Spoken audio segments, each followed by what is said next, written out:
ഹരി ഓം.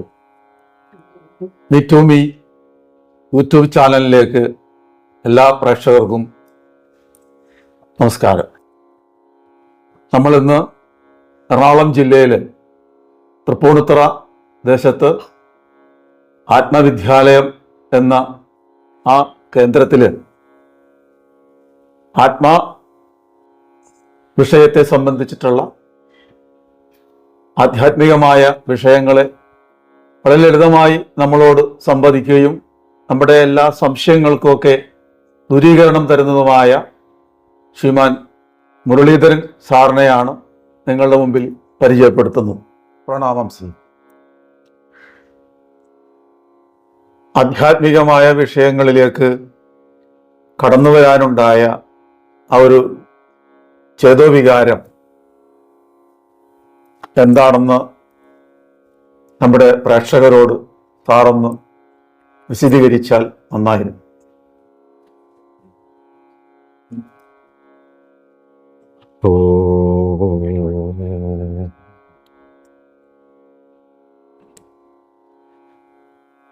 അജം നിർവികൽപം നിരാകാരം ഏകം നിരാനന്ദമാനന്ദമദ്വൈതം പൂർണ്ണം പരം നിർഗുണം നിർവിശേഷം നിരീഹം പരബ്രഹ്മരൂപം ഗണേശം ഗുരുർബ്രഹ്മ ഗുരുർവിഷ്ണു ഗുരുർദേവോ മഹേശ്വരഃ ഗുരു സാക്ഷാത് പരം ബ്രഹ്മ തസ്മൈ ശ്രീ ഗുരവേ നമഃ. യാ ദേവി മാതൃരൂപേണ സർവഭൂതേഷു സംസ്ഥിതാ നമസ്തസ്യൈ നമസ്തസ്യൈ നമസ്തസ്യൈ നമോ നമഃ. സഹനാവവതു സഹനൗ ഭുനക്തു സഹ വീര്യം കരവാവഹൈ തേജസ്വിനാവധീതമസ്തു മാ വിദ്വിഷാവഹൈ. ഓം ശാന്തി ശാന്തി ശാന്തി.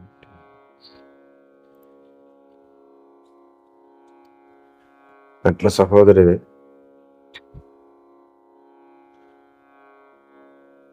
ആധ്യാത്മികത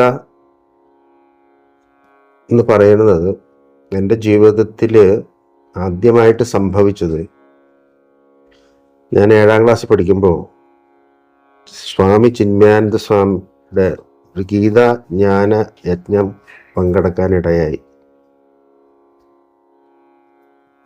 അന്ന് മുതൽ ഭഗവത്ഗീത പഠിക്കണം എന്നൊരു താല്പര്യം എന്നിലുണ്ടാവുകയാണ്. അദ്ദേഹത്തിൻ്റെ ഗീതാജ്ഞാന യജ്ഞം കഴിഞ്ഞിട്ട് ഞാൻ ഭഗവത്ഗീത വാങ്ങിക്കുകയും വായിച്ചു നോക്കിയിട്ടൊന്നും എനിക്കൊന്നും മനസ്സിലാകണില്ല. എന്നാലും ഞാൻ വായിക്കും.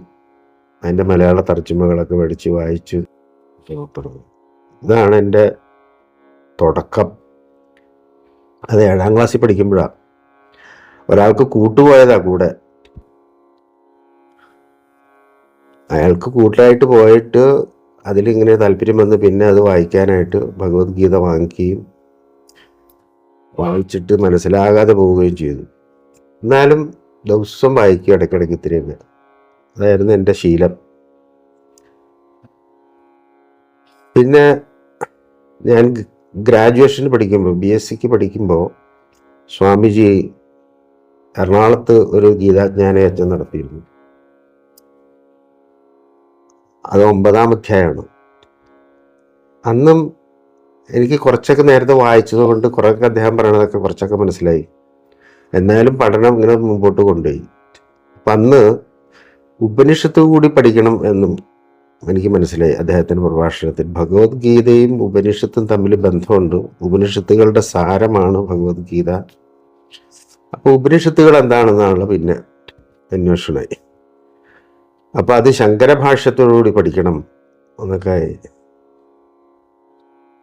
അപ്പോൾ ശങ്കരഭാഷ്യം കിട്ടാൻ വഴിയില്ല. അപ്പോൾ ഉപനിഷത്തിൻ്റെ ഈ രാമകൃഷ്ണ മഠത്തിലെ ഉപനിഷത്തുകൾ മൃഡാനന്ദ സ്വാമിയുടെ വ്യാഖ്യാനങ്ങൾ ശങ്കരഭാഷ്യത്തിനോട് ചേർത്തിട്ടാണ് അദ്ദേഹം തയ്യാറാക്കിയതെന്ന് അറിഞ്ഞിട്ട് അത് ഞാൻ മേടിച്ച് വായിക്കുകയും അങ്ങനെ ഉപനിഷത്തുകളും ഭഗവത്ഗീതയും മുമ്പോട്ട് കൊണ്ടുപോയിക്കൊണ്ടിരിക്കുമ്പോഴാണ് നിത്യ ചൈതന്യ യതിയുടെ ഒരു പ്രഭാഷണം കേൾക്കാനിടയാകുകയും ദൈവദശകത്തെക്കുറിച്ച് കേൾക്കുകയും ചെയ്തപ്പോൾ ഗുരു ഇങ്ങനെ, ശ്രീനാരായണ ഗുരു ഇങ്ങനെയൊക്കെ എഴുതിയിട്ടുണ്ടെന്ന് അപ്പോഴാണ് ഞാൻ അറിയണത്. ഇങ്ങനെയാണ് ഗുരുദേവ കൃതികളിലേക്ക് വരണത്. അപ്പോൾ ഗുരുദേവ കൃതികളിലേക്ക് വന്നപ്പോൾ ഉപനിഷത്തിലും ഭഗവത്ഗീതയിലും എനിക്ക് ഉണ്ടായിരുന്ന സംശയങ്ങളൊക്കെ ഗുരുവിൻ്റെ കൃതികളുടെ പഠനം കൊണ്ട് പരിഹരിക്കപ്പെട്ടു എന്നുള്ളതാണ്.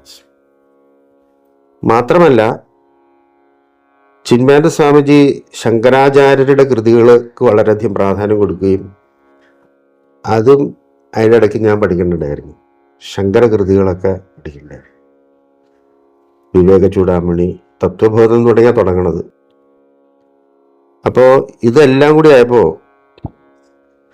ശ്രീനാരായണ ഗുരു, ശങ്കരാചാര്യര് കൂടെ കൃതികളൊക്കെ പഠിച്ചപ്പോൾ ഭഗവത്ഗീതയും ഉപനിഷത്തുകളും കൂടുതൽ വ്യക്തമാകാൻ തുടങ്ങി.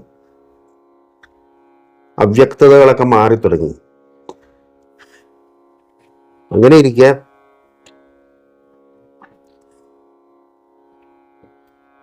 ശങ്കരാചാര്യരുടെ കൃതികളും നാരായണ ഗുരുവിൻ്റെ കൃതികളും ഭഗവത്ഗീതയും ഉപനിഷത്തുകളും കൂടി ഇരിക്കുന്ന സമയത്ത് എഴുത്തച്ഛൻ്റെ അധ്യാത്മരാമായണം ഞാൻ വായിച്ചു തുടങ്ങിയുണ്ടായിരുന്നുള്ളൂ. പിന്നെ വായിച്ചപ്പോൾ എനിക്ക് അത്ഭുതം തോന്നി. എഴുത്തച്ഛനും ഇത് മലയാളത്തിൽ വളരെ ലളിതമായിട്ട് ഇത് എഴുതി വച്ചിരിക്കുന്നു.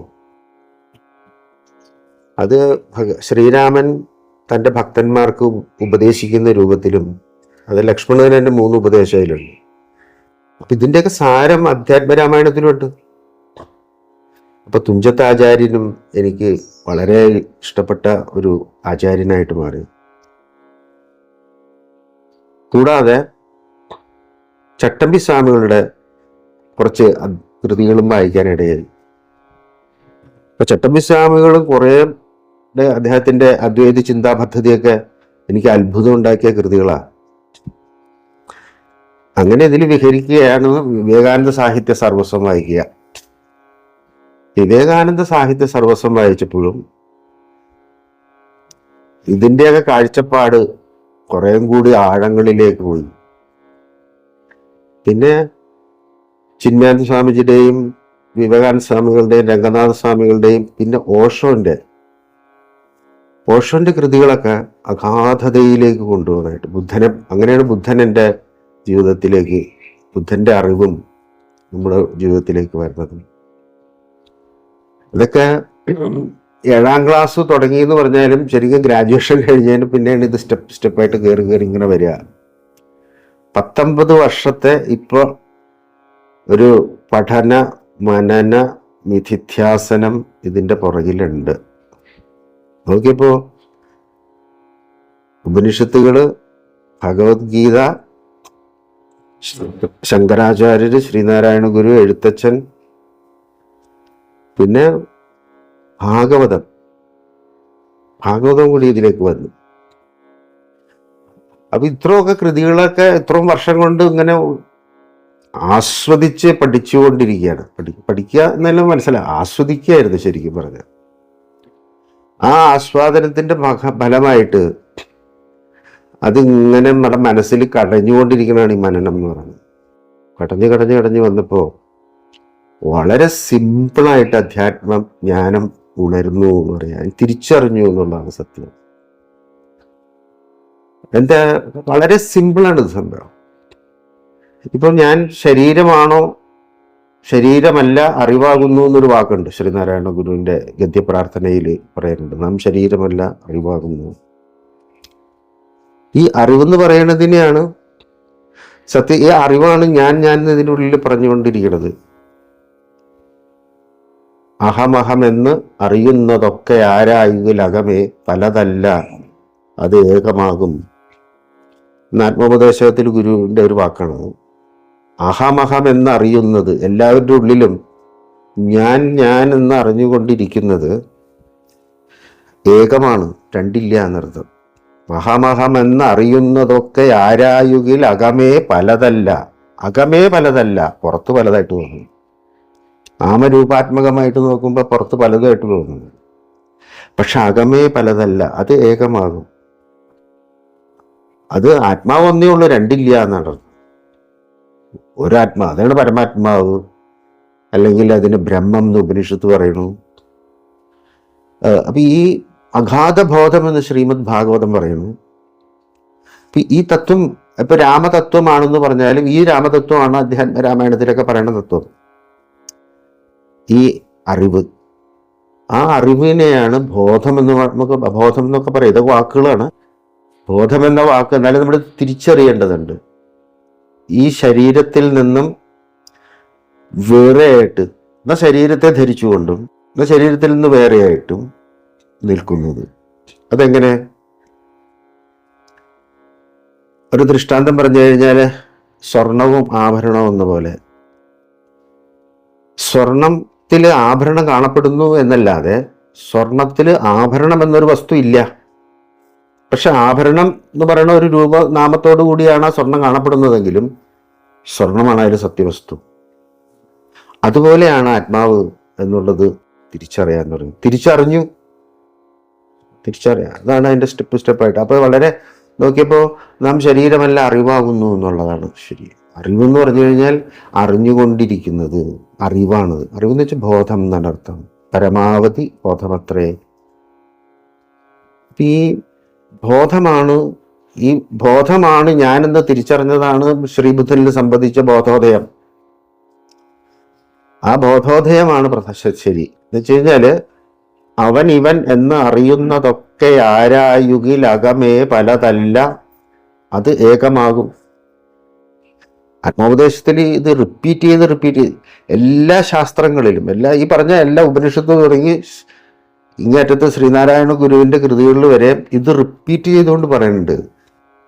ഭഗവത്ഗീതയിലൊക്കെ റിപ്പീറ്റേഷൻ ധാരാളമുണ്ട്, എല്ലാത്തിലുണ്ട്. എന്താ കാരണം? ഇതിങ്ങനെ റിപ്പീറ്റ് ചെയ്ത് പറഞ്ഞാൽ നമുക്ക് ഓർമ്മ വരുള്ളൂ, അല്ലെങ്കിൽ മറന്നുപോകും. ഇപ്പോ ഇവിടെ പറഞ്ഞു വരുന്നത് അവൻ ഇവൻ എന്നറിയുന്നതൊക്കെ ഓർത്താൽ അവനിയിൽ ആദിമമായ ഒരു ആത്മരൂപം, ഒരാത്മാവേ ഉള്ളൂ, രണ്ടില്ല എന്നർത്ഥം. ഇതാണ് എല്ലാവരുടെ ഉള്ളിൽ ഇരുന്നു കൊണ്ട് ഞാൻ എന്ന് അഹം എന്ന് അരുളുന്നത്. അപ്പൊ ഈ അറിവില്, ഈ ബോധത്തില്, ഈ അതിനെയാണ് ബ്രഹ്മം എന്ന് ഉപനിഷത്ത് പറയണത്. ഇതിൽ നാമരൂപാത്മമായിട്ട് കാണുന്നതാണ് ഈ പ്രപഞ്ചം. ജീവ ഈശ്വര ജഗത് ഭേദരഹിതമാണ്.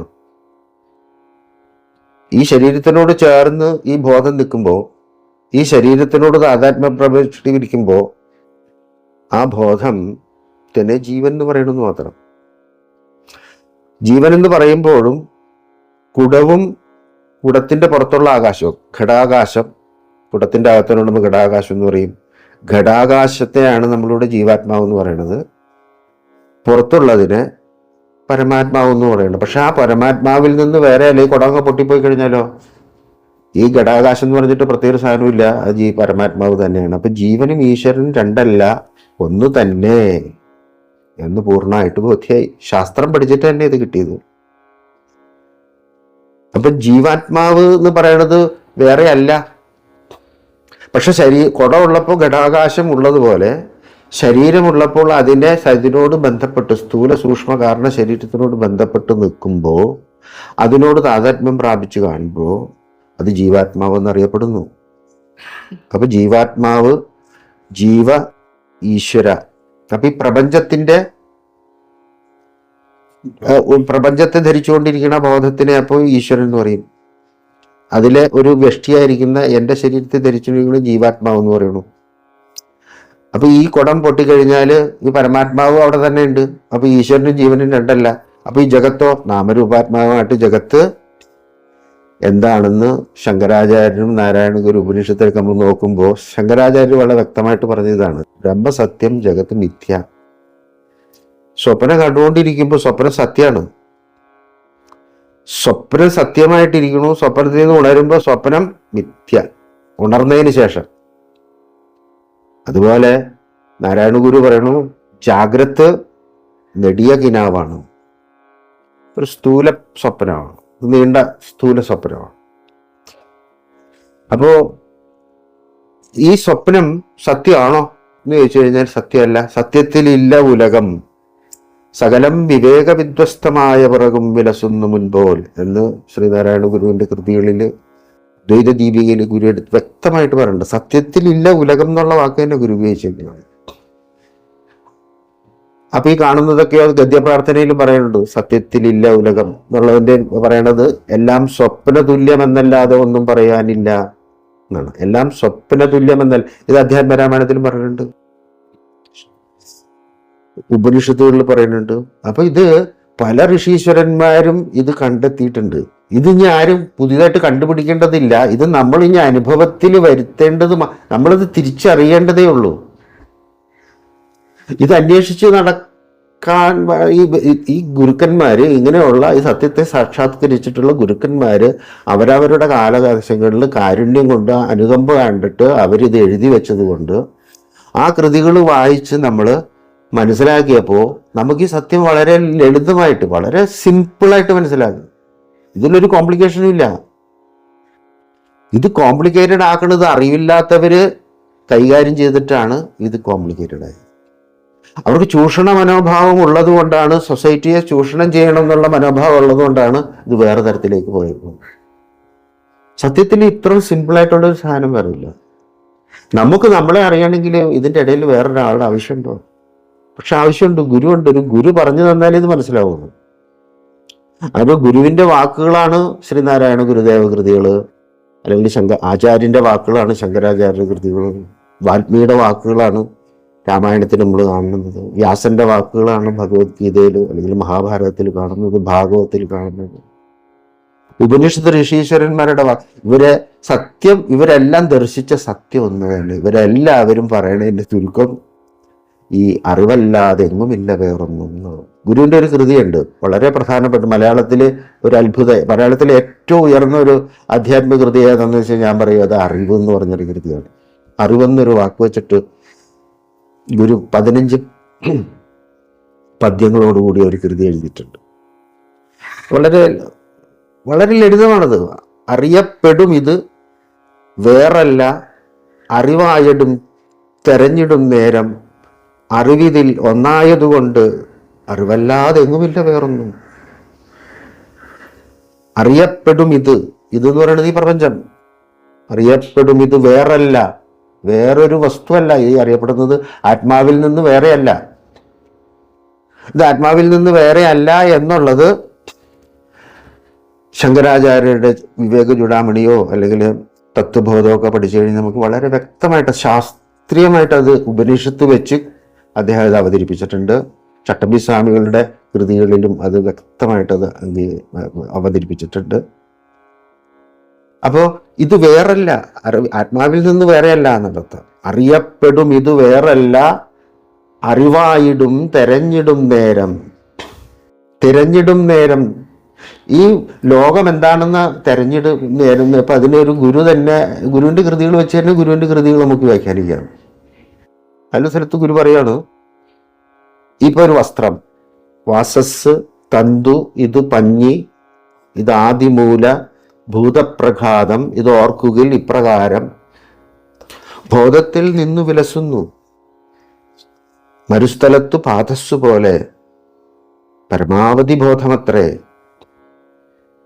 വാസസ് എന്ന് വെച്ചാൽ വസ്ത്രം, വാസസ്സു തന്തു, വസ്ത്രം എന്ന് പറഞ്ഞൊരു പേരാണ്, ഒരു രൂപത്തിനൊരു പേര് വസ്ത്രം. അതെന്താ സത്യത്തിൽ നൂലാണ്. എന്താണ് നൂല്? നൂലെന്ന് പറയുന്നത് പഞ്ഞിയാണ്. പഞ്ഞി എന്ന് പറഞ്ഞാൽ എന്താണ്? പഞ്ഞിച്ചെടിയിൽ നിന്ന് കിട്ടണത്, പഞ്ചഭൂതങ്ങളാണത്. പഞ്ചഭൂതങ്ങളൊക്കെ എവിടെ നിന്നുണ്ടായി? ആകാശത്തു നിന്നുണ്ടായി. പിന്നെ അവിടെ നമ്മൾ സയൻസ് അപ്ലൈ ചെയ്യേണ്ടി വരും. അപ്ലൈ ചെയ്ത് നോക്കിക്കോളൂ, ആകാശത്തിൽ നിന്നുണ്ടായി. പിന്നെ അപ്പം അങ്ങനെ നോക്കുമ്പോൾ ഈ ആകാശം എവിടെ നിൽക്കണു? ആകാശം ബോധത്തിൽ നിൽക്കണു. അങ്ങനെയാണെങ്കിൽ ഈ വസ്ത്രം എവിടെ നിൽക്കണു? ബോധത്തിൽ നിന്നു വിലസുന്നു, മരുസ്ഥലത്തു പാദസ്സു പോലെ പരമാവധി ബോധമത്രേ. അപ്പൊ ഈ പ്രപഞ്ചത്തെ നമ്മൾ അനലൈസ് ചെയ്യുമ്പോഴും, ഏതൊരു വസ്തു എടുത്ത് അനലൈസ് ചെയ്യുമ്പോഴും അത് ബോധം തന്നെയാണെന്ന് നമുക്ക് തെളിച്ചറിയാൻ പറ്റുള്ളൂ. അറിയപ്പെടും ഇത് വേറല്ല, അറിവായിടും തെരഞ്ഞിടും നേരം, അറിവിതിൽ ഒന്നായതുകൊണ്ട് അറിവല്ലാതെങ്ങുമില്ല വേറൊന്നും. അപ്പൊ അറിവല്ലാതെ വേറൊരു വസ്തു കൂടി ഇല്ല. അപ്പൊ ജീവ ഈശ്വര ജഗത് ഭേദരഹിതം, ഈ ഭേദരഹിതമാണെന്ന് തിരിച്ചറിഞ്ഞതാണ് അദ്വൈതജ്ഞാനം. അപ്പൊ ഇവിടെ ദ്വൈതം ഇപ്പോഴും ഇല്ല. ഇത് അറിഞ്ഞ ഒരാളെ സംബന്ധിച്ചിടത്തോളം ഇവിടെ ദ്വൈതമില്ല. അജ്ഞാനിക്ക് ഇത് ദ്വൈതമായിട്ട് തോന്നുള്ളൂ. ഇതറിയാത്ത ഒരാൾക്ക് ഇത് ദ്വൈതമായിട്ട് രണ്ടായിട്ട് തോന്നുന്നു. ഒന്നായ നിന്നെ ഇഹ രണ്ടെന്നു കണ്ടളവിൽ ഉണ്ടായൊരിണ്ടൽ ആണിത്.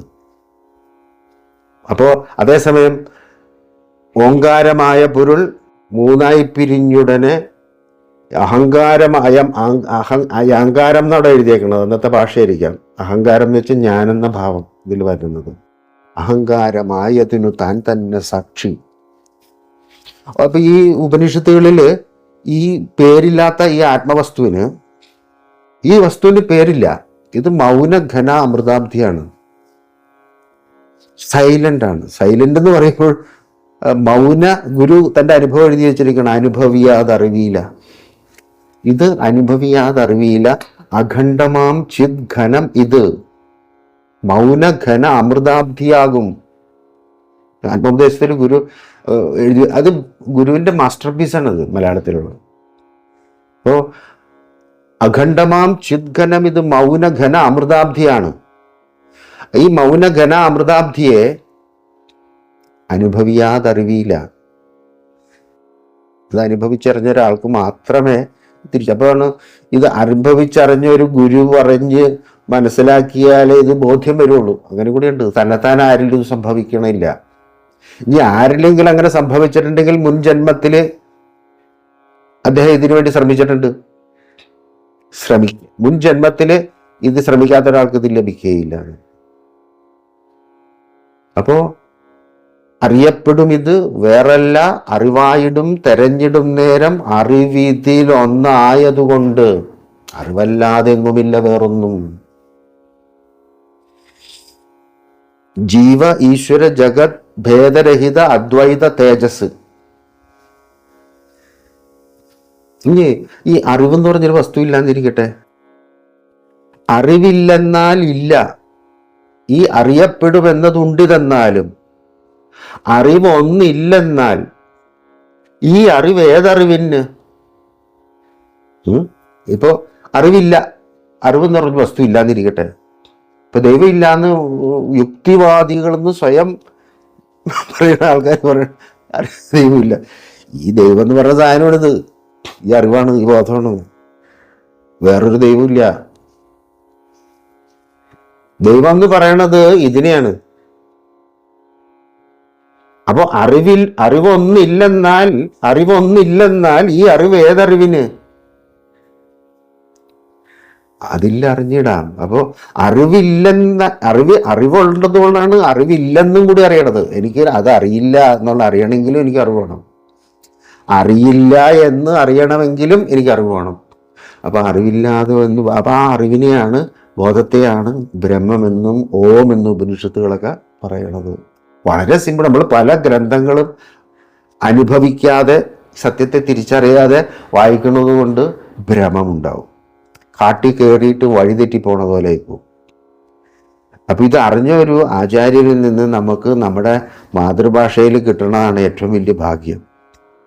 ഇതൊക്കെ സംസ്കൃതത്തിൽ എഴുതി വെച്ചിട്ടുണ്ടാവും, തമിഴിലൊക്കെ എഴുതി വെച്ചിട്ടുണ്ടാവും, പല ഭാഷകളിലൊക്കെ എഴുതി വെച്ചിട്ടുണ്ട്. ഇതറിയാത്തവരെയാണ് ഇവിടെ കിടന്ന് ഈ ബഹളം ഉണ്ടാക്കുന്നത്. ഉലകിലൊരാനയിൽ അന്ധരെന്ന പോലെ പലവിധ യുക്തി പറഞ്ഞ് പാമരന്മാർ അലവത് കണ്ട് അലയാതെ അമർന്നിടയണം എന്നാണ് ഗുരുവിന്റെ നിശ്ചയം.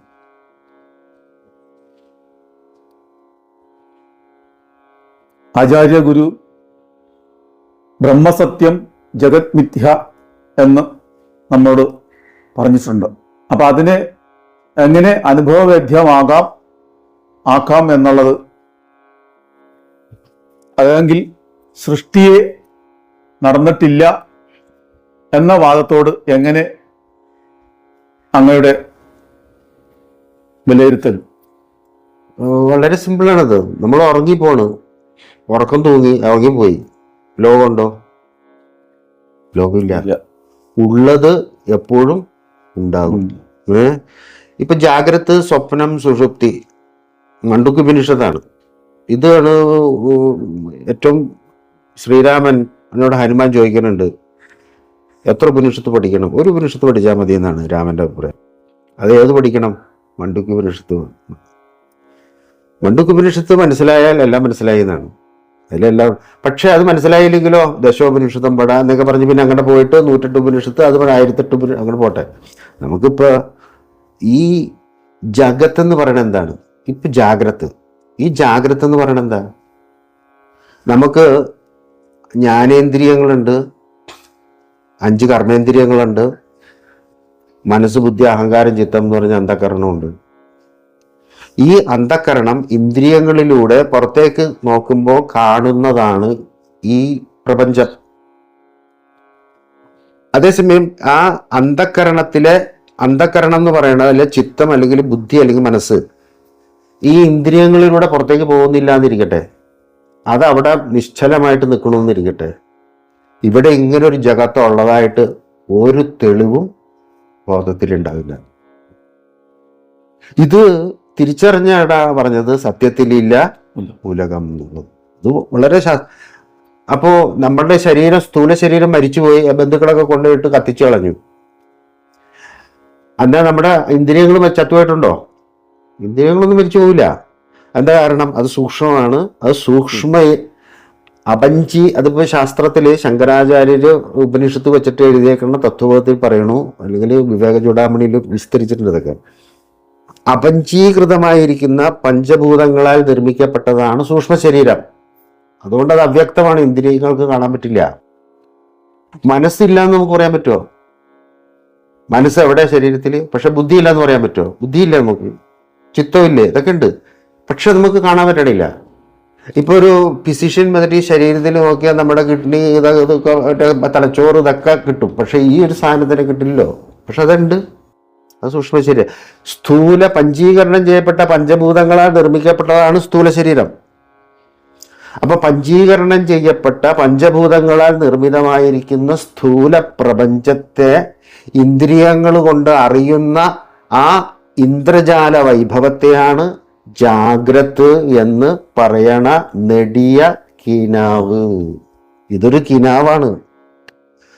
എപ്പോൾ നിങ്ങൾക്ക് ഈ 5 ഇന്ദ്രിയങ്ങൾ നഷ്ടപ്പെട്ടു, അല്ലെങ്കിൽ അന്ധക്കരണം നഷ്ടപ്പെട്ടു? ജഗത്തില്ല. ഇനി സ്വപ്നം പറഞ്ഞുതരാം. സ്വപ്നം പോലെ തന്നെ. സ്വപ്നം കണ്ടു എപ്പോൾ തുടങ്ങിയെന്ന് നമുക്കറിയില്ല. സ്വപ്നം കണ്ടുകൊണ്ടിരിക്കുന്നു. സ്വപ്നം കണ്ടുകൊണ്ടിരിക്കുമ്പോൾ ജാഗ്രതയെ പറ്റി വല്ല ഓർമ്മയുണ്ടോ? ഇല്ല. സുഷുപ്തിയെ പറ്റി വല്ല ഓർമ്മയുണ്ടോ? അതുമില്ല. അപ്പൊ സ്വപ്നം സത്യ. പക്ഷെ സ്വപ്നം സത്യമായിട്ട് നമ്മൾ ആലോചിച്ചപ്പോ ആന കുത്താനെ ഓടിക്കണു. അതാണ് സംഭവം. ചെറുപ്പത്തിലൊക്കെ ഉത്സവപ്പറമ്പിൽ പോയി ആനയെ കണ്ട് പേടിച്ച് സ്വപ്നം മിക്കവാറും ചെറുപ്പത്തിലെ പിള്ളേർ കാണുന്നത് ആന കുത്താനായിട്ട് ഓടിക്കണമായിരിക്കും. അമ്മ അച്ഛനൊക്കെ അവരോടൊക്കെ അവിടെയൊക്കെ ചിരിച്ചും കളിച്ചോണ്ടിരിക്കണ ഈ ആന കുത്താൻ പറ്റുന്നത് എന്നെ ഇവര് ഓടാനും പറ്റില്ല. ആ സ്വപ്നത്തിൽ അങ്ങനെയുണ്ട്. പക്ഷെ ആന വന്നൊരു കുത്തി നമ്മൾ സ്വപ്നത്തിൽ നിന്ന് എണീറ്റു. ആനയില്ല, സ്വപ്നമില്ല, എല്ലാവരും അവിടെ. അപ്പൊ സ്വപ്നം മിഥ്യയാണ്, കണ്ടുകൊണ്ടിരിക്കുമ്പോ സത്യം. അതുപോലെ പഞ്ചീകരണം ചെയ്യപ്പെട്ട പഞ്ചഭൂതങ്ങളാൽ നിർമ്മിക്കപ്പെട്ട ഈ ശരീരത്തിലൂടെ ഈ കാണപ്പെടുന്ന പ്രപഞ്ചം ജാഗ്രതയിൽ അനുഭവിക്കുമ്പോൾ ഇത് പരമസത്യമായിട്ട് തോന്നും. എത്ര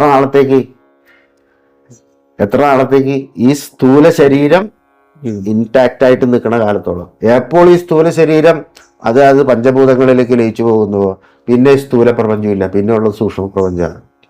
ആ സൂക്ഷ്മ പ്രപഞ്ചത്തിൽ നമ്മൾ ഈ ജന്മത്തിൽ ജീവിച്ചതിൻ്റെയൊക്കെ വാസനകളായിട്ട് അടുത്ത ജന്മം വേറൊരു ശരീരം ആഗ്രഹങ്ങൾ തീരുന്നില്ലെങ്കിൽ വീണ്ടും ശരീരം എടുക്കാം. ആ ശരീരം എടുക്കുന്നത് വേറൊരു ദൈവം തരണമെന്നല്ല, ഈ ആത്മാവായിരിക്കുന്ന ഞാൻ തന്നെയാണ് സൃഷ്ടിക്കുന്നത്. ഇന്നിപ്പോ ഒരു പൊന്നമ്മ ചേച്ചി ഉണ്ട്. പൊന്നമ്മ ചേച്ചി വയ്യാണ്ട് കിടക്കുക. ഒരു നഴ്സ് മാത്രം അടുത്ത് നോക്കാനുള്ളൂ. അപ്പൊ പൊന്നമ്മ ചേച്ചി എന്നെ വിളിച്ചു, ഇന്ന് കാലത്ത് വിളിച്ച. അപ്പോ വലിവാണ്. അപ്പോൾ ഈ പറയുകയാണ് അധികം നാളുണ്ടാവില്ല എന്നൊക്കെ പോലെ തോന്നിയിട്ട് അങ്ങോട്ട് വിളിക്കുക. അപ്പൊ പറഞ്ഞ് ഈ സത്സംഗത്തിൽ വന്ന് പങ്കെടുത്തിട്ട് ഇപ്പോഴും ദൈവം വന്ന് രക്ഷിക്കും എന്ന് തോന്നണുണ്ടോ എന്ന് ഞാൻ ചോദിച്ചു. നിങ്ങൾ ദൈവം വന്ന് രക്ഷിക്കില്ല, ഒരു ദൈവം രക്ഷിക്കും, നിങ്ങൾ തന്നെ ദൈവം. നാം ശരീരമല്ല അറിവാകുന്നു എന്ന് അറിഞ്ഞിട്ട് വേറൊരു ദൈവം നമ്മളെ വന്ന് രക്ഷിക്കുമെന്ന് വിചാരിച്ച വേറൊരു ദൈവം ഉണ്ടോ? ശരിക്കും കഴിഞ്ഞാൽ ബുദ്ധനൊക്കെ ഈ സ്ഥാനത്ത് നിന്നുണ്ടായി സംസാരിച്ചത്, ശങ്കരന് സംസാരിച്ചത് ഈ സ്ഥലത്താണ്. എന്ന് വെച്ചാൽ ഈ ആത്മാവല്ലാതെ വേറൊരു വസ്തുവില്ല, അറിവല്ലാതെ എങ്ങുമില്ല വേറൊന്നും. അവിടെ വേറൊരു ദൈവം ഉണ്ടെന്നൊക്കെ നിങ്ങൾ സങ്കല്പിക്കണം, നിങ്ങളുടെ സങ്കല്പമാണ് ഇതൊക്കെ. ദൈവം എന്നൊരു വാക്ക് ഇവിടെ നാരായണ ഗുരു ഇതിന് കൊടുത്തിട്ടുണ്ട് ദൈവദശകത്തില്. എന്നുവെച്ചാൽ ഇപ്പോഴത്തെ ആളുകളുടെ ആവശ്യം അനുസരിച്ചിട്ട്.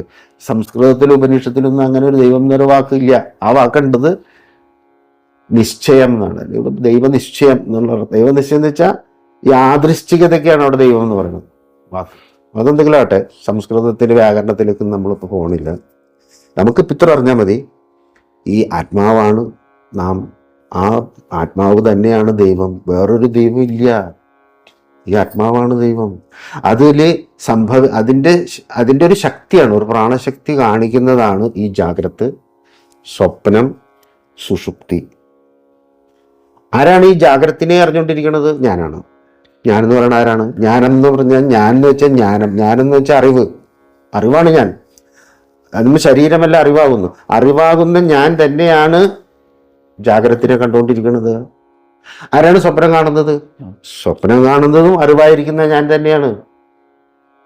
ആരാണ് സുഖമായിട്ട് ഞാൻ ഉറങ്ങി ഒന്നും അറിഞ്ഞില്ല എന്നറിഞ്ഞത്? അതും ഞാൻ തന്നെയാണ്. അപ്പൊ ഈ മൂന്നവസ്ഥകളിലും മാറാതെ നിൽക്കുന്ന ഒരാളുണ്ട്, അത് ഞാനാ. അത് ഞാൻ അറിവാണ്. അപ്പൊ അറിവാണ് സത്യം. മാറ്റമില്ലാതെ നിൽക്കുന്നത് ഏതോ അതാണ് സത്യം, മാറിക്കൊണ്ടിരിക്കുന്നത് അസത്യം. ഇപ്പൊ ജ്ഞാനത്തിലൂടെ, ഈ ഗുരുവാക്യങ്ങളിലൂടെ പരമസത്യം വ്യക്തമായിട്ട് നമുക്ക് തെളിഞ്ഞു കിട്ടിക്കിരിക്കുന്നു. ഇനിയിപ്പോ എന്താ സംഭവിക്കേണ്ടത്? ഒന്നും സംഭവിക്കാനില്ല. ഈ ശരീരം പോയാൽ നമ്മൾ അറിവായി തന്നെ പ്രകാശിച്ചുകൊണ്ട് തന്നെ ഇരിക്കും. ഈ ശരീരം ഉണ്ടാകുന്നതിന് മുമ്പ് അറിവായി നാം ഉണ്ടായിരുന്നു, ഇപ്പോഴും ഉണ്ട്. ഇനി ഇതില്ലാതെ പോയാലും നാം ഇപ്രകാരം അറിവാത്ത ഈ അറിവ് പൊന്നമ്മ ചേച്ചീനെ ഇപ്പൊ ആശ്വസിപ്പിക്കണില്ലേ? ഇതിനാണ് ഇതൊക്കെ ശത്സംഗം എന്ന് പറയണത്. ഉപനിഷത്ത് പഠിക്കണതിനാണ്, ഭഗവത്ഗീത പഠിക്കണതിനാണ്. ഇത് പഠിച്ചിട്ട് നിങ്ങൾക്ക് മനസ്സിലായില്ലെങ്കിൽ ദൈവമേ എന്ന് വിളിച്ചുകൊണ്ട് പുറകെ നടന്നിട്ട് വല്ല കാര്യമുണ്ടോ? പുരോഹിതന്മാരുടെ കയ്യിൽ പോയിട്ട് നശിക്കാന്ന് മാത്രമേ ഉള്ളൂ. അത് വേണ്ടാന്ന് ഞാൻ പറയണില്ല, അവർക്ക് നിന്നോട്ടെ. അതൊക്കെ ഈ സൊസൈറ്റിയിൽ അജ്ഞാനികളുള്ള കാലത്തോളം അതിൻ്റെ ആവശ്യങ്ങളൊക്കെ ഉണ്ട്. LKG UKG തുടങ്ങിയിട്ട് LKGയിലും UKGയും പ്രൈമറി ക്ലാസ്സിലൊക്കെ ധാരാളം പിള്ളേരുണ്ടാവും. മുകളിലേക്ക് പോകുന്നതോറും കുട്ടികൾ കുറഞ്ഞ് വരും. ഏറ്റവും മുകളിൽ ഇപ്പൊ റിസർച്ചിൽ വരുമ്പോഴോ PhD ഇപ്പൊ തട്ടിപ്പായി കേരളത്തിലൊക്കെ. പൊതുവെ അറിവിന്റെ തലത്തിലേക്ക് ഉയർന്നു പോകുമ്പോഴേക്കും വളരെ കുറച്ച് പേർക്ക് അറിയാറ്റുള്ളൂ. മനുഷ്യാണാം സഹസ്രേഷു കശ്ചിത് യതതി സിദ്ധയെ യതതാമപി സിദ്ധാനം കശ്ചിത് മാം വേത്തി തത്വതഃ എന്നാണ് ഭഗവത്ഗീത. ഭഗവാൻ പറയണ അങ്ങനെ, വ്യാസൻ പറയണത്, കൃഷ്ണൻ പറയണത്. അപ്പൊ നിങ്ങളൊരു ചോദ്യം ഇതിൻ്റെ ഇടയിൽ ചോദിക്കരുത്. കൃഷ്ണൻ ജീവിച്ചിരുന്നോ? രാമൻ ജീവിച്ചിരുന്നു. ഇപ്പൊ ഞാൻ ജീവിച്ചിരിക്കണില്ലേ? നിങ്ങൾ ജീവിച്ചിരിക്കണില്ലേ? ഇതുപോലെ രാമനും കൃഷ്ണനും ശിവനും ഒക്കെ ജീവിച്ചിരുന്നവരാ. എങ്ങനെ? ഈ ജാഗ്രത്തില്, ഈ സ്വപ്നത്തില്. ശിവനൊക്കെ കുഴപ്പം സ്വപ്നത്തിലും കൂടി കാണും. ശിവനെ കുറിച്ച് അറിയാത്തവര് സ്വപ്നത്തിൽ കാണുമോ? അപ്പൊ ഇതൊക്കെ നാമരൂപാത്മകമാണ്. ഈ നാമരൂപാത്മകമായിരിക്കുന്നത് അറിവിൽ നിന്ന് വേറെയില്ല. അറിവിൽ ഉള്ളത് കൊണ്ടാണ് ഇത് കാണുന്നത്. അറിവല്ലാതെ എങ്ങുമില്ല വേറൊന്നും. അപ്പോ ഞാൻ ചോദിക്കട്ടെ, സൃഷ്ടി ഉണ്ടായിട്ടുണ്ടോ?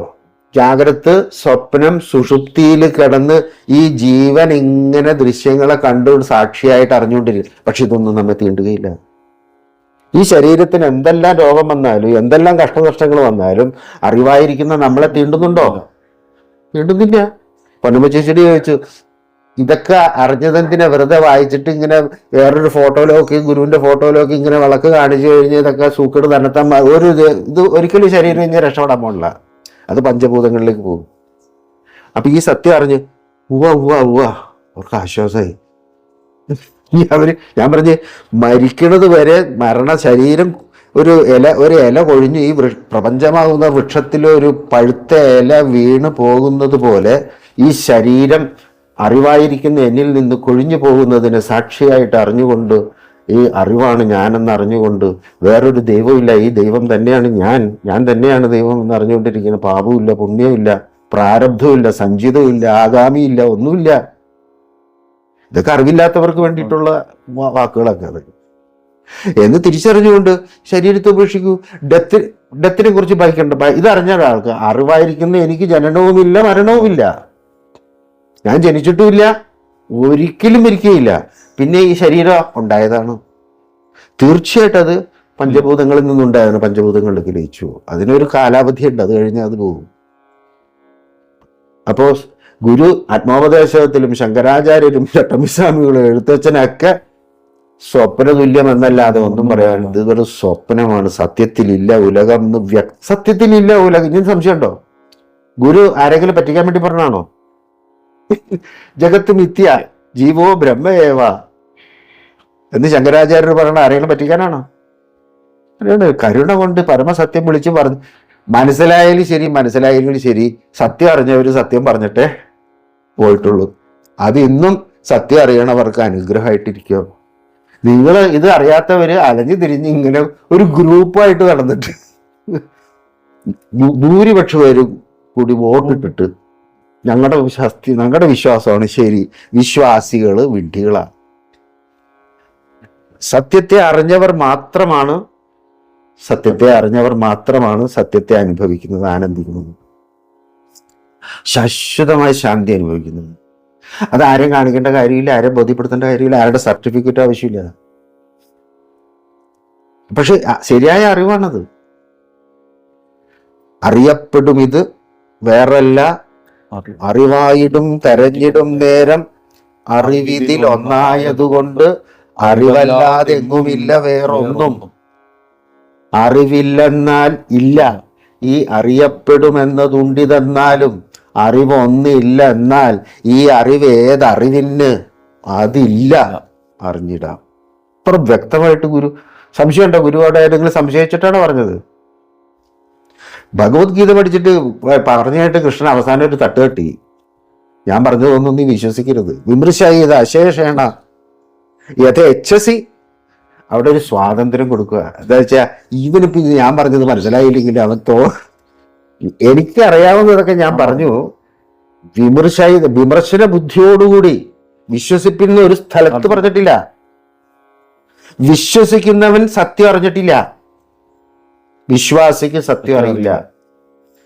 അറിഞ്ഞവനെ അറിഞ്ഞിട്ടുള്ളൂ. ഇതൊരു തിരിച്ചറിവാ. ഞാൻ ദൈവമാണെന്ന് തിരിച്ചറിഞ്ഞത് ഗുരുവാക്യങ്ങളിലൂടെ, ഉപനിഷത്തിലൂടെയാണ്, വേദങ്ങളിലൂടെയാണ്. അതാണ് സത്യം. ഗുരുവാക്യമാണ് പരമസത്യം. ഇതിന് പ്രത്യേകിച്ച് ഇത് അറിഞ്ഞു കഴിഞ്ഞ് ഇങ്ങനെ തലകുത്തി ഇങ്ങനെ കാല് വളച്ച് ഇങ്ങനെ മുകളിൽ വെച്ച് ഇങ്ങനെയൊക്കെ ചെയ്യണമെന്ന്, അതൊക്കെ ശരീരത്തിന്റെ ആവശ്യമാണ്. എക്സസൈസ് ഇതൊന്നും ആവശ്യമില്ല. ഈ ശരീരം നാം അല്ല, നാം ശരീരമല്ല. ജാഗ്രത്തിലെ ഈ ശരീരം സ്വപ്നത്തിലില്ല. സ്വപ്നത്തില് ഈ സ്വപ്നവും ജാഗ്രതും സുഷുപ്തിയിലില്ല. ജാഗ്രതും സ്വപ്നവും സുഷുപ്തിയും അറിവിലില്ല. അതിനെ മൂന്നിനെയും വെറുതെ സാക്ഷിയായി അറിഞ്ഞുകൊണ്ടിരിക്കുന്ന ബോധം. അപ്പൊ സൃഷ്ടി ഉണ്ടായിട്ടുണ്ടോ? ഇല്ല. അത് ഗുരു ആത്മോപദേശത്തിൽ പറഞ്ഞിട്ടുണ്ട്. അറിയോ? ഏത് ഭാഗ? നരസുരരാദിയുമില്ല നാമരൂപ. അങ്ങനെ ഒരു സ്ഥലത്ത് ഗുരു പറഞ്ഞിട്ട. മരണവുമില്ല പുറപ്പുമില്ല വാഴ്വും നരസുരരാദിയുമില്ല നാമരൂപം. എല്ലാം വെറും നാമരൂപം. അതാണ് അതിന്റെ ഗുരുവിന്റെ ആത്മോപദേശ ശതകം മാത്രം മതിയല്ലോ. പക്ഷെ ആത്മോപദേശ ശതകം ശരിയാണെന്ന് ബോധ്യപ്പെടണമെങ്കിൽ ഉപനിഷത്ത് കൂടി പഠിക്കണം. ഗുരു തന്നെ പറഞ്ഞിട്ടുണ്ട്, ഉപനിഷത്ത് ഉക്തി രഹസ്യം ഓർത്തിടണം. പക്ഷെ ഇത് നമുക്ക് അനുഭവസ്ഥനായ ഒരു ഗുരുവിന്റെ അടുത്ത് നിന്ന് കേട്ടാലേ ഇത് ബോധ്യം വരുള്ളൂ. ഇത് കിട്ടില്ല. സത്യത്തിലില്ല ഉലകം. ഈ ഉലകത്തിൽ ഇരുന്നു കൊണ്ട്, ഈ ശരീരത്തിൽ ഇരുന്നുകൊണ്ട് ഞാൻ പറയാണ്, ഗുരു എഴുതി വെച്ചിരിക്കണം സത്യത്തിലില്ല. പുറത്തുനിന്ന് ഇപ്പൊ ഇതിന്റെ ABCD അറിയാത്ത ഒരാൾ വന്നു കഴിഞ്ഞാൽ എന്ത് വിചാരിക്കും? കുറെ വട്ടന്മാര് തലക്ക് വിലവില്ലാണ്ട് ഇത് പറയും. അതുകൊണ്ട് ഇത് ആരെയും പറഞ്ഞ് ബോധ്യപ്പെടുത്താനൊന്നും പറ്റില്ല. ഇത് ഇതിന് അർഹത ഉള്ളവർക്ക് മാത്രമേ ഇത് തിരിച്ചറിയാനും മനസ്സിലാക്കാനും കഴിയുള്ളൂ. അറിയാനും അറിയിക്കാനും വാദിക്കാനും ജയിക്കാനുമല്ല. ഇത് വാദിക്കാനും ജയിക്കാനും ഉപയോഗിക്കരുത്. വാദിക്കുകയും ജയിക്കണവര് വാദിച്ച് ജയിക്കാൻ കയ്യൊക്കെയുള്ള കാര്യക്കാരൻ, അത്ര ഉള്ളൂ. അതിൽ കാര്യമില്ല. വേദാന്ത ശാസ്ത്രം ഓരോ വ്യക്തിയുടെയും ജീവിതത്തിൽ എങ്ങനെ, അല്ലെങ്കിൽ പ്രായോഗിക ജീവിതത്തിൽ എങ്ങനെ നമുക്ക് അനുഭവഭേദ്യമാക്കാം, അങ്ങയുടെ കാഴ്ചപ്പാടിൽ അറിയാൻ ആഗ്രഹിക്കുന്നു. അദ്വൈത വേദാന്ത ശാസ്ത്രം അനുഭവസിദ്ധമായി കഴിഞ്ഞാൽ, തിരിച്ചറിഞ്ഞു കഴിഞ്ഞാൽ അയാളെ സംബന്ധിച്ചോളം ഈ ജഗത്ത് മിഥ്യയാണ്. അയാൾ ഇതിനെക്കുറിച്ച് ദുഃഖിക്കുകയില്ല. സത്യത്തിലില്ല ഉലകം എന്ന് പറഞ്ഞ ഒരാൾ പിന്നെ ഈ ലോകം ഒരു സിനിമയാണ്, ഒരു നാടകം പോലെ അദ്ദേഹം കാണുകയുള്ളൂ. സത്യത്തിൽ അല്ലാത്തവരുടെ കാര്യമാണ് അത്. അപ്പോൾ എന്താ കാരണം, ഒരു കുട്ടി മരിച്ചുപോയി, ഒരമ്മയുടെ ഇടയ്ക്ക് ഒരു കുട്ടിയേ ഉള്ളൂ, അത് മരിച്ചുപോയി. അപ്പോൾ ബുദ്ധൻ വന്നിട്ടുണ്ട് ആ ഗ്രാമത്തിൽ.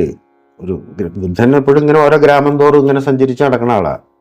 അപ്പം കുട്ടിയെ കൊണ്ട് ഈ അമ്മ ബുദ്ധൻ്റെ അടുത്ത് വന്നു.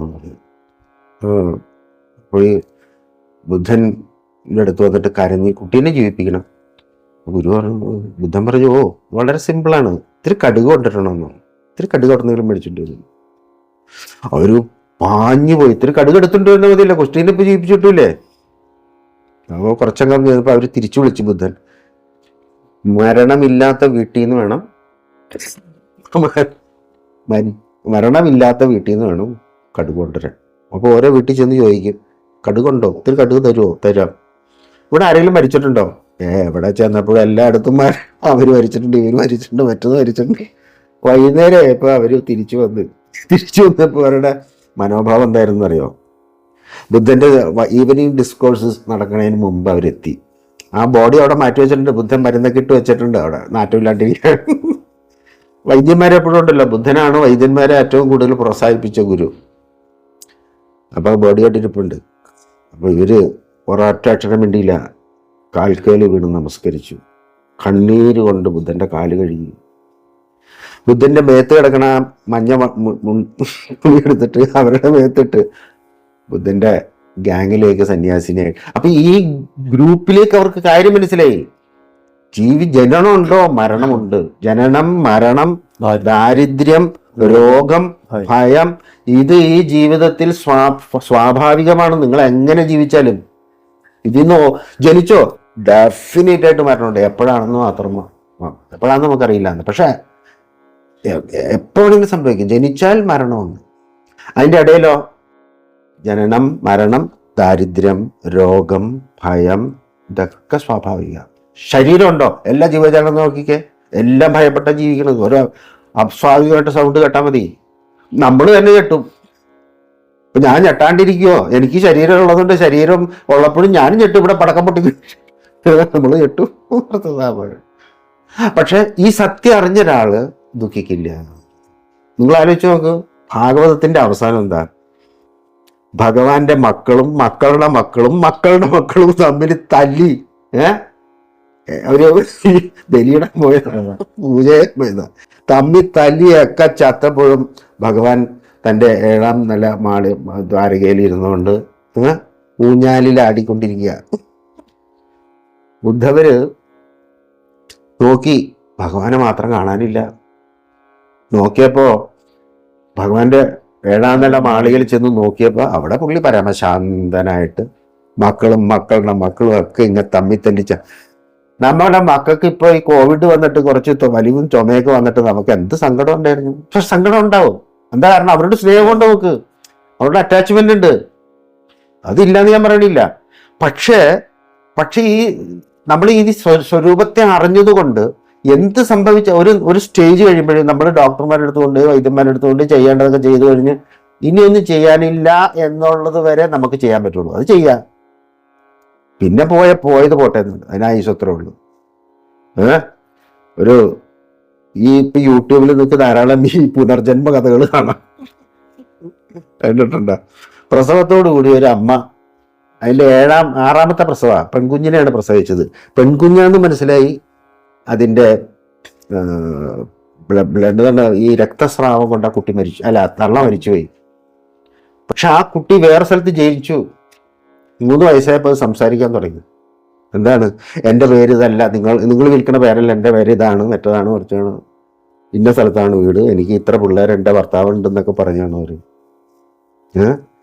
അപ്പൊ ഇതൊക്കെ യൂട്യൂബിലൊക്കെ നമ്മൾ നോക്കി തന്നെ. അപ്പൊ പുനർജന്മം ഉണ്ട് എന്നുള്ളത് ഭഗവത്ഗീതയിലും നമ്മുടെ ശാസ്ത്രങ്ങളൊക്കെ അംഗീകരിച്ചിട്ടുള്ളത്. പുനർജന്മം ഇല്ലെങ്കിൽ കർമ്മസിദ്ധാന്തം ഇല്ല, കോസ് ആൻഡ് എഫക്റ്റ് സംഭവിച്ചോണ്ടിരിക്കുക. അപ്പോ നമ്മുടെ മുൻ ജന്മങ്ങളിലുള്ള കർമ്മങ്ങളുടെയൊക്കെ ഫലമായിട്ടൊരു ഒഴുക്ക് ഇങ്ങനെ വന്നുകൊണ്ടിരിക്കുകയാണെന്ന് മനസ്സിലാക്കണം.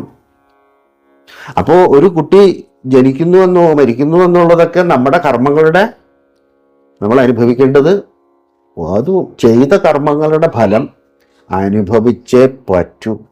അതിന് യാതൊരു സംശയമില്ല. എത്ര നാളത്തേക്ക് ആത്മജ്ഞാനിയാകും ഈ സ്വരൂപത്തെ അറിയണത് വരെ ഇതുവരെ വേണ്ട. അതുകൊണ്ട് ഇത് കണ്ടിന്യൂസ് ആയിട്ട് സംഭവിച്ചിരിക്കും. അവസാന എഫക്റ്റ് ക്രിയായോഗം. അപ്പൊ ഇത് അറിഞ്ഞൊരാള് എല്ലാം ചെയ്യും, രക്ഷിക്കാനുള്ള മാക്സിമം ചെയ്യും. എന്നിട്ടും കിട്ടിയില്ലെങ്കിലോ അയാൾ പരമശാന്തനായിട്ടിരിക്കും. ഒരു ഉദാഹരണം ഇപ്പം നമ്മുടെ പറഞ്ഞുതരാം. ബാലകൃഷ്ണൻ സാറുണ്ടല്ലോ, അദ്വൈത വേദാന്തിയായിരിക്കുന്ന തിരുവനന്തപുരത്ത് ജീവിച്ചിരുന്ന ശ്രീനാരായണ ഗുരുവിന്റെ എല്ലാ കൃതികൾക്കും ശിവഗിരി മഠത്തിലെ ആചാര്യനുമായിരുന്നു. അദ്ദേഹത്തിനൊരു പുത്രനായിരുന്നു അരവിന്ദൻ.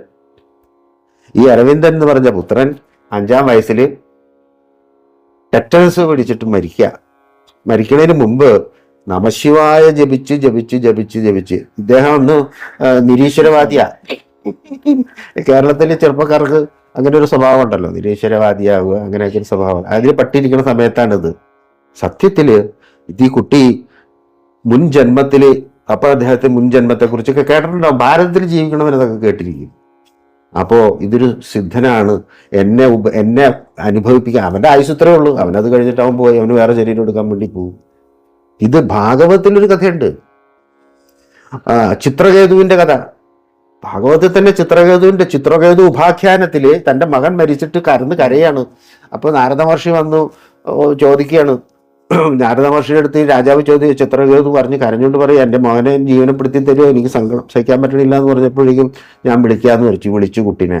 വിളിച്ചാൽ നിന്റെ അച്ഛൻ കിടന്ന് കരയണു, നിന്റെ അമ്മ കരയണു, നീ കാണുന്നില്ലേ പോലെ. അപ്പൊ ആ കുട്ടി ചോദിക്കുക, കുട്ടിയുടെ ജീവൻ ചോദിക്കുക, ഏത് ജന്മത്തിലെ ഏതച്ഛനമ്മ. ഇത് ഭാരതത്തിലുള്ളവർക്ക് അത് മനസ്സിലാവുള്ളൂ, ഭാരതത്തിലേക്ക് മനസ്സിലാവും. ഏത് ജന്മത്തിലെ ഏതച്ഛനമ്മമാരാണ്? ഈ കഴിഞ്ഞ ജന്മത്തിലെ. ഞാൻ വേറെ സ്ഥലത്തേക്ക്, എൻ്റെ ഇവിടുത്തെ ആയുസ് കഴിഞ്ഞ് ഞാൻ വേറെ സ്ഥലത്ത് ശരീരം എടുക്കാൻ പോയി, ഇതിലും ഉയർന്ന ലോകം എനിക്ക്, പ്ലീസ് ഡോണ്ട് ഡിസ്റ്റർബ് മീ. പക്ഷേ അദ്ദേഹം പോയി. ഇത് കേട്ടോടുകൂടി ചിത്രകേതുവിന്റെ മനസ്സടങ്ങി. അദ്ദേഹത്തിന് അപ്പൊ തന്നെ അദ്ദേഹത്തിന് വൈരാഗ്യം സംഭവിച്ചു. അപ്പൊ ഈ ജ്ഞാനം കൊണ്ട് ഈ ജ്ഞാനം കിട്ടാത്തവൻ ദുഃഖിക്കും.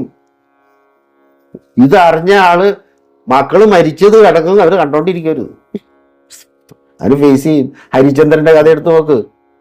സ്വന്തം കോച്ചിനെ കുഴിച്ചിടാൻ കൊണ്ടുവന്നിട്ട് മരിച്ചെന്ന് സംഭവിച്ചോ?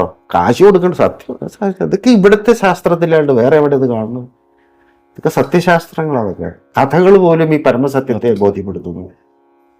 അതുകൊണ്ട് ഈ സത്യം അറിയാത്തവർ ദുഃഖിക്കും, ഒരു സംശയം. അദ്വൈത വേദാന്ത ശാസ്ത്രം അറിഞ്ഞവൻ എത്ര ദുഃഖിച്ചാലും അവൻ ദുഃഖത്തെ തരണം ചെയ്തിരിക്കും.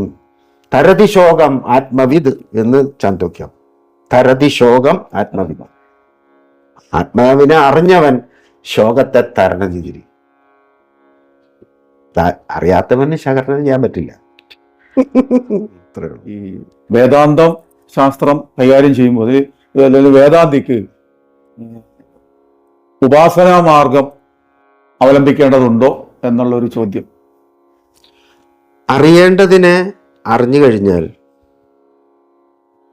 നാം ശരീരമല്ല അറിവാകുന്നു ശരിക്കും ബോധിയായാൽ ഇനി ഉപാസന കൊണ്ട് ഞാൻ എന്താ നേടേണ്ടത്?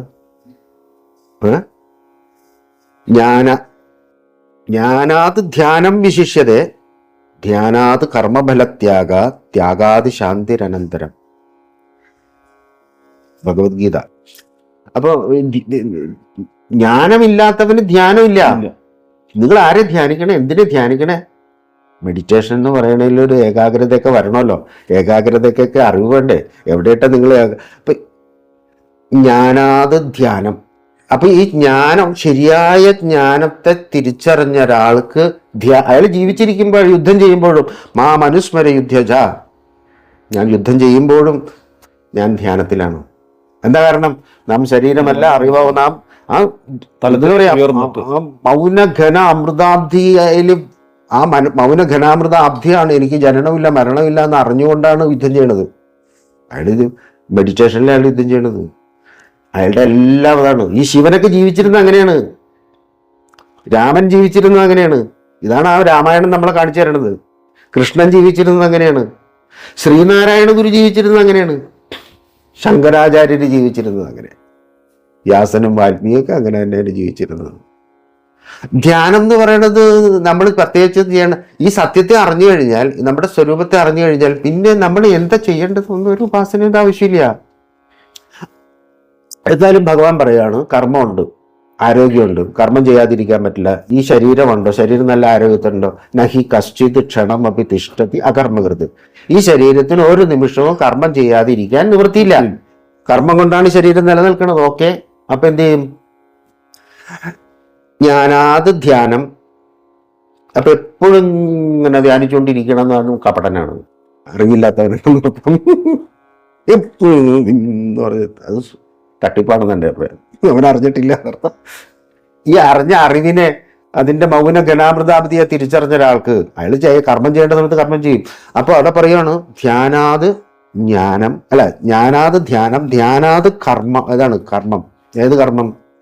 ചെയ്യേണ്ട കർമ്മങ്ങൾ ചെയ്യണം. കർമ്മം ചെയ്ത് അസംഗരായി ഇരിക്കുക, ഇതല്ലാതില്ലൊന്നും നിറഞ്ഞു കർമ്മമാണ്. ആ കർമ്മമോ ഫലയിച്ചയില്ലാതെ ചെയ്യണം.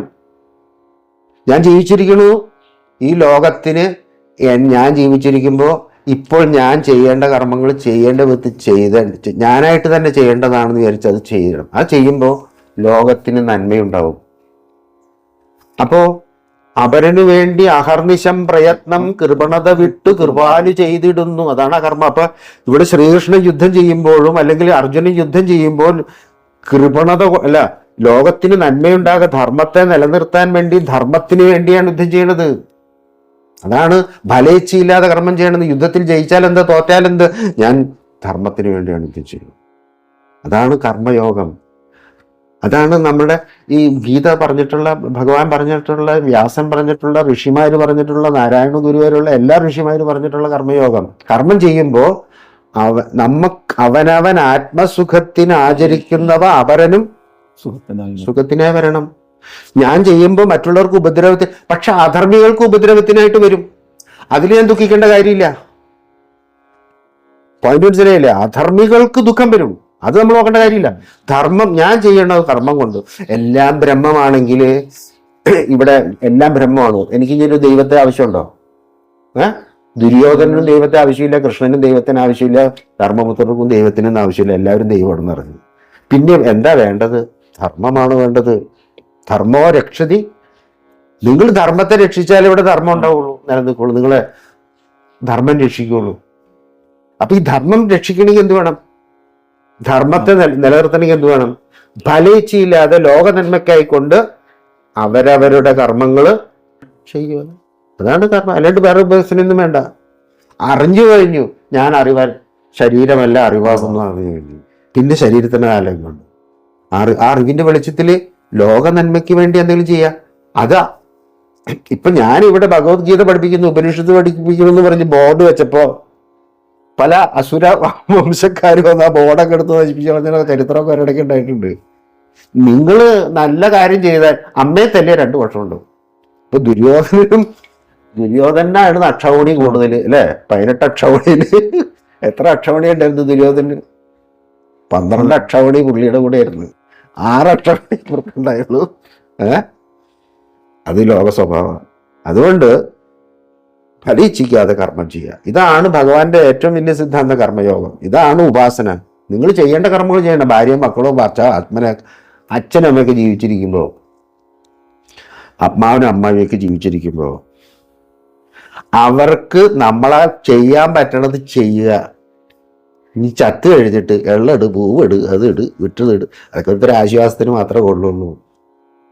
ഇത് കർമ്മയോഗത്തിൽപ്പെട്ടതാ.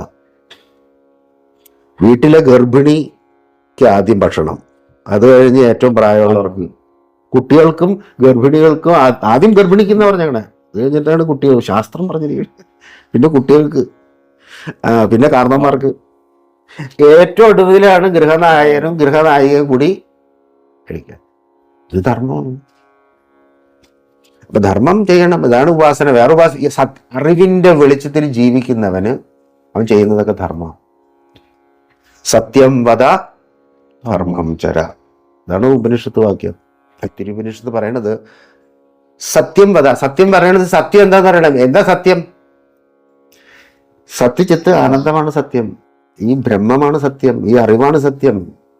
അതിൽ കാണപ്പെടുന്ന ജഗത്ത് മിഥ്യയാണെങ്കിലും സത്യത്തിൽ കാണപ്പെടുന്നത് കൊണ്ട് അവിടെയും സത്യത്തെ പരിപാലിക്കണം. സത്യം വദ, ആ സത്യത്തെ പരിപാലിക്കലാണ് ധർമ്മം ജനിക്കല്. അർജുനനോട് കൃഷ്ണൻ പറയാ, എടാ അവൻ രഥത്തിന്റെ ചക്രം പോക്കാൻ ശ്രമിക്കണ സമയ, ഹരികർണനെ പറ്റിയ സമയം, ഇപ്പൊ അവരുടെ തലയർത്തോന്നു. അർജുനൻ അത് ധർമ്മമാണ് സംശയിച്ച് നിൽക്കണോ? കർണൻ വിളിച്ചു ചോദിച്ചു, കൃഷ്ണ നീ പറയണത് ധർമ്മമാണ്. അപ്പൊ നീ അവിടെ സദസ്സില് അവിടെ വെച്ച് നീ എന്തൊക്കെ കോപ്രാജങ്ങളെ കടന്ന് കാണിച്ച അധർമ്മികളുടെ കൂടെ കടന്ന് ഇപ്പൊ നീ ധർമ്മം പറയണം. അന്ന് നീ ധർമ്മത്തെ രക്ഷിച്ചില്ല, ഇന്ന് നിന്നെ ധർമ്മം രക്ഷിക്കില്ല. ധർമ്മത്തെ രക്ഷിച്ചാലേ ധർമ്മം രക്ഷിക്കൂ. അത് എല്ലാവരും ബ്രഹ്മമാണെന്ന് പറഞ്ഞുകൊണ്ട് നടന്നുകൊണ്ടൊന്നും കിട്ടില്ല. അത് ധർമ്മമാണ്. അതുകൊണ്ടാണ് ശ്രീനാരായണ ഗുരു പ്രത്യേകിച്ച് എടുത്ത് പറഞ്ഞിട്ടുണ്ട്, ധർമ്മ ഏവ പരം ദൈവം, ധർമ്മ ഏവ മഹാധനം, ധർമ്മ സർവത്ര വിജയി ഭവതു ശ്രേയസേ നൃണാം. മനുഷ്യർക്ക് ശ്രേയസ് ഉണ്ടാക്കുന്നത് ധർമ്മമാണ്, വേറൊന്നുമല്ല. ഇത് നമ്മളുടെ വിദ്യാഭ്യാസ സമ്പ്രദായത്തിൽ കുട്ടികളെ പഠിപ്പിക്കുക. എത്ര പേർക്ക് മനസ്സിലാവും? മനസ്സിലായ അത്രയും ലോകത്ത് ശാന്തി ഉണ്ടാവും.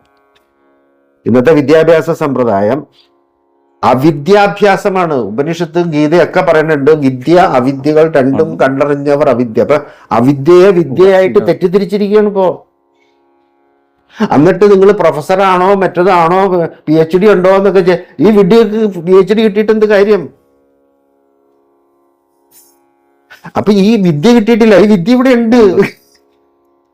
ഉപനിഷത്ത് കാലം എന്നാ നമുക്കറിയില്ല. എന്തായാലും കൃഷ്ണന്റെ കാലം 5000 years ബാക്ക്, രാമന്റെ കാലം ത്രേതായുഗത്തിലാണ്. അതിനു മുമ്പ് വേദമുണ്ട്. ഏറ്റവും പഴക്കമുള്ള ഉപനിഷത്ത് നമുക്ക് കിട്ടിയേക്കുന്നത് ഈശാവാസ്യാണ്. ഏറ്റവും ശ്രേഷ്ഠമായിട്ടുള്ളത് എന്ന് പറയുന്ന മാണ്ഡുക്യ ഉപനിഷത്ത് എന്ന് പറയുന്നത് ഏറ്റവും ലേറ്റസ്റ്റ് ആയിട്ടുള്ള ഉപനിഷത്താണ്. ആ ഉപനിഷത്ത് കാലഘട്ടത്തില്. അപ്പൊ ഈ വിദ്യാഭ്യാസം കിട്ടാതെ മനുഷ്യൻ ഒരിക്കലും ശാന്തിയെ അപ്പൊ ഈ വിദ്യാഭ്യാസം കിട്ടിയാൽ ഇവിടെ സുഖമായിട്ട് ജീവിക്കും. അന്ത്യം വരെയും കർമ്മം ചെയ്ത് അസംഗനായി ജീവിക്കുക. വേദാന്ത ശാസ്ത്രം നമ്മൾ ഒരുപാട് മനസ്സിലാക്കി. പക്ഷെ എന്നാലും ഈ ചാതുർവർണ്ണ്യം കൊണ്ടുള്ള അത് ഉപനിഷത്തിലും അതുകൂടാതെ ഭഗവത്ഗീതയിലും പറഞ്ഞിട്ടുണ്ട്. വേദത്തില് അഹം ബ്രഹ്മാസ്മി എന്ന് പറയണ ബൃഹദാരണ്യ ഉപനിഷത്തിലെ മഹാമന്ത്രമാണ്. അഹം ബ്രഹ്മാസ്മി എന്ന് പറയുന്ന വാക്യത്തില് ചാതുർവർണ്ണത്തെ കുറിച്ച് പറയുന്നുണ്ട്. അത് സൃഷ്ടിയില് എല്ലാവരും ബ്രഹ്മജ്ഞാനികളാണ്. എല്ലാവരും ബ്രഹ്മജ്ഞാനികളാണ്. കർമ്മം നടക്കുമോ? ഇപ്പൊ ഞാനിപ്പോ ബ്രഹ്മജ്ഞാനി ആയതെന്നുള്ളത് കൊണ്ടാണല്ലോ നിങ്ങളോട് ഇപ്പൊ സംസാരിക്കുന്നത്. നിങ്ങൾക്ക് ബ്രഹ്മജ്ഞാനം ഇല്ലാത്തതുകൊണ്ടല്ലേ? തീർച്ചയായും. അപ്പൊ നിങ്ങൾ ബ്രഹ്മജ്ഞാനികളാണെങ്കിൽ ഞാൻ നിങ്ങളോട് ഉണ്ടോ? നിങ്ങൾ എന്നോട് ഉണ്ടോ? നാരായണ ഗുരുവും രഹണ മഹർഷിയും തമ്മിൽ കണ്ട്, അത് നല്ലൊരു തമാശയുള്ള രസം. ഇത് തമ്മിൽ കണ്ടപ്പോ അല്ല, ശിഷ്യന്മാർക്കാ നിർബന്ധം.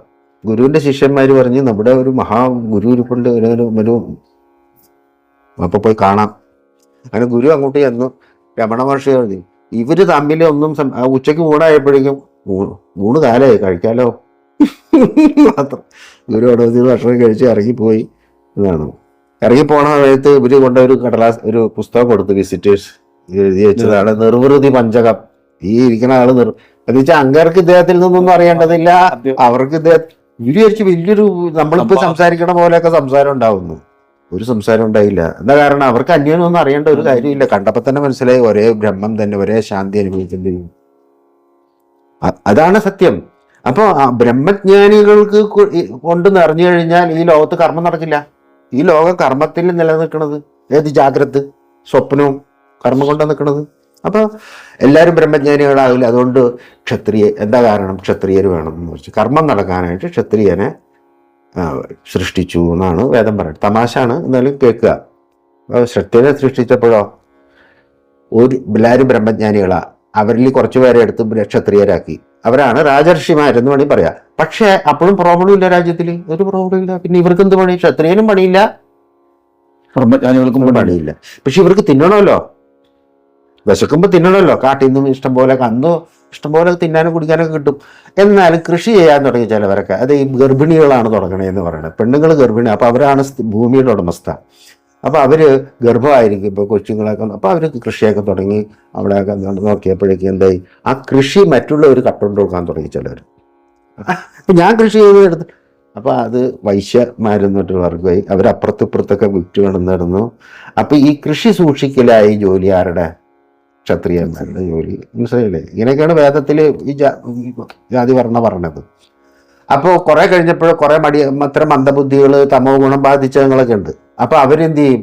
കൃഷിയെ സഹായിക്കാൻ പോകും, പട്ടാളത്തിനെ സഹായിക്കാൻ പട്ടാളത്തിൽ ചേരും. അങ്ങനെയാണ് ഈ കൂട്ടത്തിൽ. അവരൊക്കെ ശൂദ്രന്മാരാണ്, അവരുടെ രാജാക്കന്മാരായിരിക്കും ക്ഷത്രിയന്മാർ ഇവരൊക്കെ. അങ്ങനെ ഈ കൃഷിയെ സംരക്ഷിക്കുകയും മറ്റുള്ള വർഗ്ഗക്കാരുടെ കൊള്ളയടിക്കാൻ വരുമ്പോൾ അവരെ ഓടിച്ചു വിടലും, കാട്ടുമൃഗങ്ങൾ ഓടിക്കലും, ഇങ്ങനെയൊക്കെ പല ജോലികളൊക്കെ ചെയ്തുകൊണ്ട് വേലി കെട്ടാൻ തുടങ്ങി. അപ്പോൾ സ്വകാര്യ സ്വത്ത് വന്നു തുടങ്ങി. ഇങ്ങനെയാണ് മനുഷ്യന്റെ പുരോഗതി. അപ്പോൾ എങ്ങനെയൊക്കെ ആയാലും ഒരു സൊസൈറ്റി നിൽക്കണമെങ്കിൽ നല്ല അറിവുള്ള ഒരാൾ വേണം. അവനെയാണ് ബ്രാഹ്മണൻ എന്ന് പറയുന്നത്. അവൻ്റെ ഉപദേശപ്രകാരം എല്ലാവരും പ്രവർത്തിക്കുമ്പോൾ അത് ബ്രഹ്മജ്ഞാനമുള്ളവനാണ് ശരിയായ അറിവുള്ളവൻ. ബാക്കിയുള്ളവരെ ഇപ്പോൾ മറ്റേ ബുദ്ധി കൊണ്ട് പലതും കണ്ടുപിടിച്ചിട്ടുണ്ട്. ഇപ്പോൾ ഫാൻ കണ്ടുപിടിച്ച്, റേഡിയോ കണ്ടുപിടിച്ച്, വയർലെസ് കണ്ടുപിടിച്ച്, മറ്റു കണ്ടുപിടിച്ചെന്നൊക്കെ ബ്രാഹ്മണനാണെന്നൊക്കെ പറയാറുണ്ട്. ഞാൻ പല വ്യാഖ്യാനങ്ങളൊക്കെ വായിച്ചിട്ടുണ്ട്. പക്ഷെ ഒരു ബ്രഹ്മജ്ഞാനിയാണ് ശരിക്കും. ഇപ്പം നാരായണ ഗുരു അല്ലെങ്കിൽ ശങ്കരാചാര്യർ, ശ്രീബുദ്ധൻ ചെയ്തതൊക്കെ ഏതെങ്കിലും വേറെ ആൾക്ക് സാധിച്ചിട്ടുണ്ടോ? നിങ്ങൾ ചരിത്രം എടുത്ത് നോക്ക്. എത്രയോ രാജാക്കന്മാർ ഇവിടെ ഭരിച്ചു. ആരുടെയെങ്കിലും ചരിത്രം ആരെങ്കിലും വായിക്കുന്നുണ്ടോ? പക്ഷെ ശ്രീബുദ്ധനെ, ശ്രീകൃഷ്ണനെ, ശ്രീരാമനെ, ശ്രീനാരായണ ഗുരുവിനെ വരെ എല്ലാവരും പഠിച്ച അവര് ബ്രഹ്മജ്ഞാനികളുണ്ട്. അവരാണ് ശരിയായ ബ്രാഹ്മണര്. പക്ഷെ നാരായണ ഗുരുവിനെ പറയുമ്പോ അത് ഈഴവരുടെ ഗുരു എന്ന് പറഞ്ഞിട്ട് ഈ പൊട്ടന്മാരിങ്ങനെ നടക്കും. സത്യത്തിൽ ബ്രഹ്മജ്ഞാനി അദ്ദേഹം. അതേപോലെ തന്നെ എഴുത്തച്ഛന് ബ്രഹ്മജ്ഞാനിയാണ്, അയാൾ ബ്രാഹ്മണനാണ്.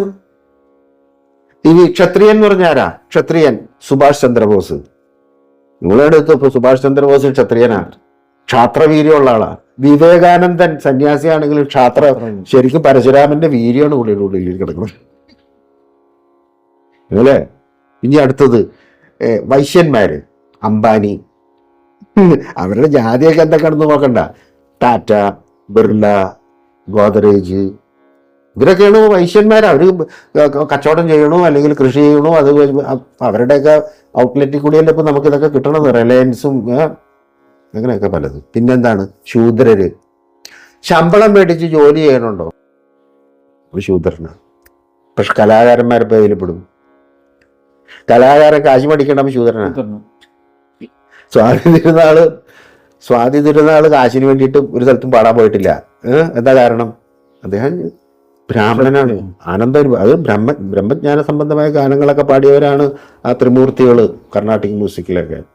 അപ്പൊ സംഗീതം, നാടകം ഇതൊക്കെ ഉയർന്ന ഇതിനാണ്. പക്ഷെ എന്നാലും അവർ ബ്രഹ്മജ്ഞാനത്തിന് തൊട്ട് താഴെയാണ്. ബ്രഹ്മജ്ഞാനികളല്ല, ബുദ്ധനേക്കാളും താഴെയാണ് കലാകാരന്മാരൊക്കെ. എന്നാൽ അവർ അതിൻ്റെ മാക്സിമത്തിലെത്തില്ല. അവർ എന്താ കാരണം? അവർ പ്രകൃതിയെ അനുകരിച്ചാണ് കലയെ അവതരിപ്പിക്കുന്നത്. അപ്പോൾ ബ്രാഹ്മണ, ക്ഷത്രിയ, വൈശ്യശൂദ്രൻ, ഗീതയിൽ ഇത് വ്യക്തമായിട്ട് പറയുന്നുണ്ട്. സത്വഗുണം വർദ്ധിച്ചിരിക്കുന്നവനാണ് ബ്രാഹ്മണൻ. അപ്പൊ സത്വഗുണം എന്താണെന്ന് നിങ്ങൾ അറിയണം. സത്വം, രജസ്, തമസ് എന്ന് പറഞ്ഞ് പ്രകൃതിക്ക് 3 ഗുണങ്ങളുണ്ട്. ശാസ്ത്രം ശാസ്ത്രീയമായിട്ട് പഠിച്ചില്ലെങ്കിൽ ഇത്തരം ചോദ്യങ്ങളൊക്കെ ചോദിക്കുന്നത്. സത്വഗുണം ആരിൽ വർദ്ധിച്ചിരിക്കുന്നുവോ, എന്നിൽ എപ്പോഴും സത്വഗുണം വർദ്ധിച്ചിരിക്കില്ല. ഇപ്പൊ എന്നിൽ സത്വഗുണം വർദ്ധിച്ചിരിക്കുന്നുണ്ട്, സമ്മതിച്ചു. പക്ഷെ ചില സമയത്ത് രജോ ഗുണമാണെങ്കിലോ എനിക്ക് ഇരിക്കപ്പെടുത്തിയില്ല, നടക്കാൻ പോകും, അല്ലെങ്കിൽ എന്തെങ്കിലും ചെയ്യാൻ പോകും, കർമ്മം ചെയ്യാണ്ടിരിക്കാൻ പറ്റില്ല.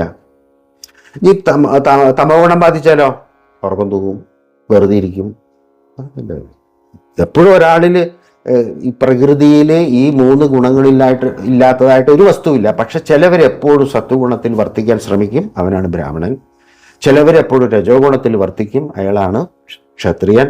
ആരാണോ രജോ ഗുണം പ്ലസ് തമോ ഗുണമായിട്ട്, രജോ ഗുണം പ്ലസ് സത്വഗുണമായിട്ട് നിൽക്കണവൻ സത്യസന്ധനായ കച്ചവടക്കാരൻ, കൃഷിക്കാരൻ, വിഷം ചേർക്കാത്ത കൃഷി ചെയ്യുന്നവൻ. അതേസമയം ഇത്തിരി തമോയോട് കൂടി എനിക്ക് കാശധികം വേണം, മറ്റൊരു ജീവജാലം കൊന്നൊടിക്കായാലും കീടനാശിനി അടിച്ചിട്ടാണെങ്കിലും ഞാൻ കാശുണ്ടാക്കും എന്ന് പറയണ തമോ ഗുണിയായിരിക്കുന്ന വൈശ്യനുണ്ട്. കാശെങ്ങനെ ഉണ്ടാക്കണം എന്നാണ്. പിന്നെ ശൂദ്രൻ എന്ന് പറയണത് എന്താ? അന്നം താത്ത അപ്പ ആര് തരണോ അവർക്ക് വേണ്ടി അതിനു വേണ്ടി എന്ത് പണിയും ഞാൻ ചെയ്യും. ആണ് ശൂദ്രൻ. അവരാണ് എപ്പോഴും കൂടുതൽ. സത്വഗുണം എപ്പോഴും കുറവായിരിക്കും. അതൊക്കെ നിലനിർത്താൻ ഇത്തിരി പാടാ. രജോ ഗുണി അതിന് താഴെയാണ്. ഒരു സംശയമുണ്ട്, അതിനും താഴെയാണ് വൈശ്യൻ, അതിനും താഴെയാണ് ശൂദ്രൻ. ശൂദ്രൻ എന്ന് വെച്ചാൽ വാക്കിന്റെ അർത്ഥം എന്താ? ദുഃഖിച്ച് ജീവിക്കുന്നവൻ എന്നർത്ഥം. അതിൽ ആനന്ദിച്ച് ജീവിക്കുന്നവനാണ് ബ്രാഹ്മണൻ.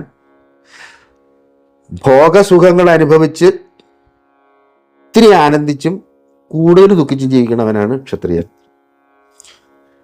പണം ഉണ്ടായിട്ട് ദുഃഖം എന്താണെന്ന് അറിയാതെ ദുഃഖിച്ചും ദുരിതപ്പെട്ടും ജീവിക്കുന്നവനാണ് വൈശ്യൻ. അവൻ കഷ്ടപ്പെടണമെന്ന് അറിയണില്ല. പിന്നെ ശൂദ്രൻ, അവൻ ദുഃഖത്തിലാണ്. പിന്നെ ഈ 4ലും പെടാത്തവരുണ്ടെന്ന് പറയണം. അങ്ങനെ പറഞ്ഞിട്ടില്ല, വേദത്തിൽ പറഞ്ഞിട്ടില്ല. ഇങ്ങനെ 4 തരത്തിലല്ലാതെ 5ാമത്തെ ഒരു തരം മനുഷ്യർ ഈ ലോകത്തിൽ ഇല്ല എന്നാണ് വേദം സത്യമാണ് പറഞ്ഞേക്കുന്നത്. ചാതുർവർണ്ണ്യം മയാ സൃഷ്ടം ഗുണ കർമ്മ വിഭാഗം. ഇത് ജന്മം കൊണ്ടല്ല. ഒരു ബ്രാഹ്മണൻ ജനിക്കണമെന്നില്ല. ഇത് ഗുണകർമ്മ ആര് ഗുണം എന്ന് പറയുന്നത് സത്വരജസ്തമസാണ്. കർമ്മം, അയാളുടെ കർമ്മം നോക്കണം. അങ്ങനെ നോക്കുമ്പോഴേ നമ്മൾ അയാൾ ഏതിലാ പെടണേന്ന് മനസ്സിലാകണത്. അങ്ങനെ നോക്കുമ്പോ അംബാനി ഏതിൽ പെടും? അയാൾ വൈശ്യനിൽ പെടും. ബ്രാഹ്മണർ ഷാപ്പിടും ഹോട്ടൽ കൂടുതലൊക്കെ ഇട്ടിട്ടുണ്ട്. അയാൾ ആരാ? അയാൾ ചോദിച്ച ബ്രാഹ്മണനാന്ന് പറയും. അയാൾ ആരാ? വൈശ്യനാ. മസാല ദോശ ഇഡ്ഡലിയും ഒക്കെയാണ്, എന്നാലും വൈശ്യനാണ്. അവിടെ ഒരാൾ കൂടുതലൊക്കെ ഇട്ടിട്ട് നിലയൊക്കെ അടിച്ചു വാരി തുടങ്ങണ അയാളാരാ? ശൂദ്രനയാള്. അപ്പൊ നമ്മുടെ സെക്രട്ടേറിയറ്റിലെ ചീഫ് സെക്രട്ടറിയാ ശൂദ്രൻ ശമ്പളം മേടിച്ചിരിക്കുകയാണ്. അതിന്റെ മുകളിലുള്ള മന്ത്രിയുടെ വായിലിരിക്കണ തെറിയൊക്കെ കേട്ടല്ലോ പണിയെടുക്കണേ. ആത്മജ്ഞാനിയായിട്ടുള്ള ഒരാളെ സംബന്ധിച്ചിടത്തോളം അന്യന് ഉണ്ടാകുന്ന ദുഃഖങ്ങളിൽ എങ്ങനെ ആയിരിക്കും അദ്ദേഹത്തിന്റെ ഈ ആത്മജ്ഞാനിയുടെ മനോഭാവം, അല്ലെങ്കിൽ എങ്ങനെ ആയിരിക്കണം അദ്ദേഹത്തിനോടുള്ള സമീപനം? തന്നിൽ നിന്ന് അന്യമല്ലാതെ എന്നു കാണുന്നു സർവവും, അന്നേത് മോഹം, അന്നേത് ശോകം, ഏകത്വ ദൃക്കിന്. ഇതാണ് അതിന്റെ സത്യം, അതാണ്. പക്ഷേ ഒരാൾ തൻ്റെ അടുത്ത് വന്ന് സങ്കടം പറയും. ഇപ്പൊ ഇതൊരു ഗുരുവിന്റെ, നാരായണ ഗുരു ഒന്നും അല്ലട്ടാ, ഇത് ഒരു സങ്കല്പിക കഥയാണ്. ഗുരുവിന്റെ അടുത്ത് വന്നിട്ട്, ഒരു ഗുരുവിന്റെ അടുത്ത്, നാട്ടിലെ പ്രധാനപ്പെട്ട ഒരു എല്ലാവരും അറിയപ്പെടുന്ന ഗുരുവാണ്, എല്ലാവരും സ്വാന്തനിപ്പിക്കുന്ന ഗുരുവാണ്, മറ്റുള്ളവരുടെ ദുഃഖത്തിൽ അനുകമ്പയുള്ള ആളാണ്. അനുകമ്പയാണ്ടവനാണ് ഗുരു. അതുകൊണ്ട് കേട്ടോ, ഗുരുബോധം മുനിയോതും അർത്ഥം ഒന്നാണ്. അനുകമ്പയാണ്ടവനാണെന്ന് നാരായണ ഗുരു പറഞ്ഞിട്ടുണ്ട്. സരളാദ്വയ ഭാഷ്യകാരനാം ഗുരുവോയി അനുകമ്പയാണ്ടവനാണ് ഗുരു. അപ്പോ തൻ്റെ അടുത്ത് ദുഃഖമായിട്ട് വരുന്ന ഒരാൾക്ക്, ദുഃഖിച്ചു വരുന്ന ഒരാളെ ഗുരു സമാശ്വസിപ്പിക്കും. അത് സംശയമില്ലാത്ത കാര്യമാണ്. പക്ഷേ ഈ ഗുരു സമാശ്വസിപ്പിക്കുന്നത് ഇയാൾക്ക് മനസ്സിലാകാണ്ട് പോയാൽ ഗുരു എന്ത് ചെയ്യും? ഗുരു ഒന്നും ചെയ്യാൻ പറ്റുമോ? ഒന്നും ചെയ്യാൻ പറ്റില്ല. ഒരു കഥ പറഞ്ഞാൽ പെട്ടെന്ന് മനസ്സിലാകാൻ പറഞ്ഞു. ഒരു സ്ത്രീ വന്നിട്ട്, ഭർത്താവ് വൈകുന്നേരം വന്നിട്ട് കള്ളു കുടിച്ചു വന്ന് ഉപദ്രവിക്കുകയാണ്. സ്വാമി, എന്ത് ചെയ്യും? എനിക്ക് സ്വസ്ഥതയില്ല, ഞാൻ എന്ത് ചെയ്യും? ആത്മഹത്യ ചെയ്യാൻ പല പ്രാവശ്യം ശ്രമിച്ചു എന്നൊക്കെ പറഞ്ഞു. അപ്പൊ ഗുരു പറഞ്ഞു, ക്ഷമിക്കുക, ഭൂമിയോളം ക്ഷമിക്കുക. ഇനി അവൻ കള്ളു കുടിച്ച് വരുമെന്ന് നിനക്കറിയാലോ, നീ എന്തിനാ അവിടെ കുത്തിയിരിക്കണേ? അവന്റെ കള്ളിറങ്ങണ വരെ നീ പുറത്ത് വേറെ എവിടെയെങ്കിലും കുളിച്ച് ഇരിക്കി എന്നൊക്കെ പറഞ്ഞു. എന്നിട്ട് ഈ ഉപദ്രവം ഉണ്ടാകുമ്പോൾ അങ്ങനെ എന്നാലും ക്ഷമിക്കും എന്നൊക്കെ പറഞ്ഞ് അടുത്തോടെ വീട്ടിലേക്ക് പോയിരിക്കും, അവന്റെ കള്ളിറങ്ങുമ്പോൾ വന്നാൽ മതി എന്നൊക്കെ പറഞ്ഞു. അപ്പൊ അന്തേവാസി ചോദിച്ചു, ഗുരുവിനോട് ചോദിച്ചു. ഈ ഗുരുവിന് ത്രികാലജ്ഞാനി, അദ്ദേഹത്തിന് വന്നപ്പോൾ തന്നെ ഇതിന്റെ മുൻജന്മങ്ങളൊക്കെ മനസ്സിലായി. ചോദിച്ചപ്പോ ഇവരോട് അത് പറഞ്ഞത് ശരിയായില്ലോ, ഈ ക്ഷമിച്ചിട്ടും ഇടി കൊണ്ട് സഹിക്കാൻ പറ്റാഞ്ഞിട്ടല്ലേ ഇപ്പൊ ഒന്ന് സങ്കടം പറഞ്ഞേക്കണത്. അപ്പൊ ഗുരു എടോ, മുൻ ജന്മത്തിൽ ഇവള് അവന്റെ ഭർത്താവായിരുന്നു. അന്ന് ഇവള് കള്ളു കുടിച്ചു വന്നിട്ട് ഇവനെ അടിക്കായിരുന്നു. അന്ന് ഇടി കൊണ്ട് അവള് ഇവനിട്ട് തിരിച്ചു കൊടുക്കാൻ പറ്റണില്ലോ എന്ന് വിചാരിച്ചിട്ട് ഇപ്പൊ ഇവളുടെ ഭർത്താവായിട്ട് വന്നിട്ട് ഇവളെ ഇടിക്കുക. പക്ഷെ അതാണ് ഒരു കാരുണ്യമില്ലാതെ ജീവിക്കാൻ, മറ്റുള്ളവരുടെ വേദന അറിയാതെ ജീവിക്കുന്നവന്റെ ജീവിതം ഇങ്ങനെ ഒരു ചങ്ങല പോലെ ഇങ്ങനെ മാറി, ഭർത്താവും ഭാര്യയും ഭാര്യ ഭർത്താവും ഒക്കെ ആയിട്ട് മാറി മറിഞ്ഞൊക്കെ വന്നത് ഒരു ജീവിതത്തിൽ, പല ജീവിതത്തിലും. ഇത് പുനർജന്മങ്ങൾ വായിച്ചാൽ നമുക്ക് മനസ്സിലാവും. ഇതാണ് അതിനുള്ള. എന്തായാലും ഗുരുക്കന്മാര് മാക്സിമം അവരെ ആശ്വസിപ്പിക്കാൻ ശ്രമിക്കുമെങ്കിലും ഈ ചെയ്ത കർമ്മങ്ങളുടെ ഫലം അനുഭവിയാതെ തീരില്ല. അതാണ് അതിന്റെ മറുപടി. പിന്നെ ശരിയായ ഇപ്പൊ ഇത് പറയുമ്പോഴും ഞാൻ തൃപ്തനല്ല. എന്താ കാരണം എന്ന് വെച്ച് കഴിഞ്ഞാൽ മുൻ ജന്മത്തിൽ ചെയ്ത് അത് അനുഭവിച്ചേ പറ്റൂ, അല്ലാണ്ട് വേറെ മാർഗമില്ല എന്നുള്ളതാണ്. കർമ്മങ്ങളുടെ പരമ്പരയാണ് ഈ വന്നത്.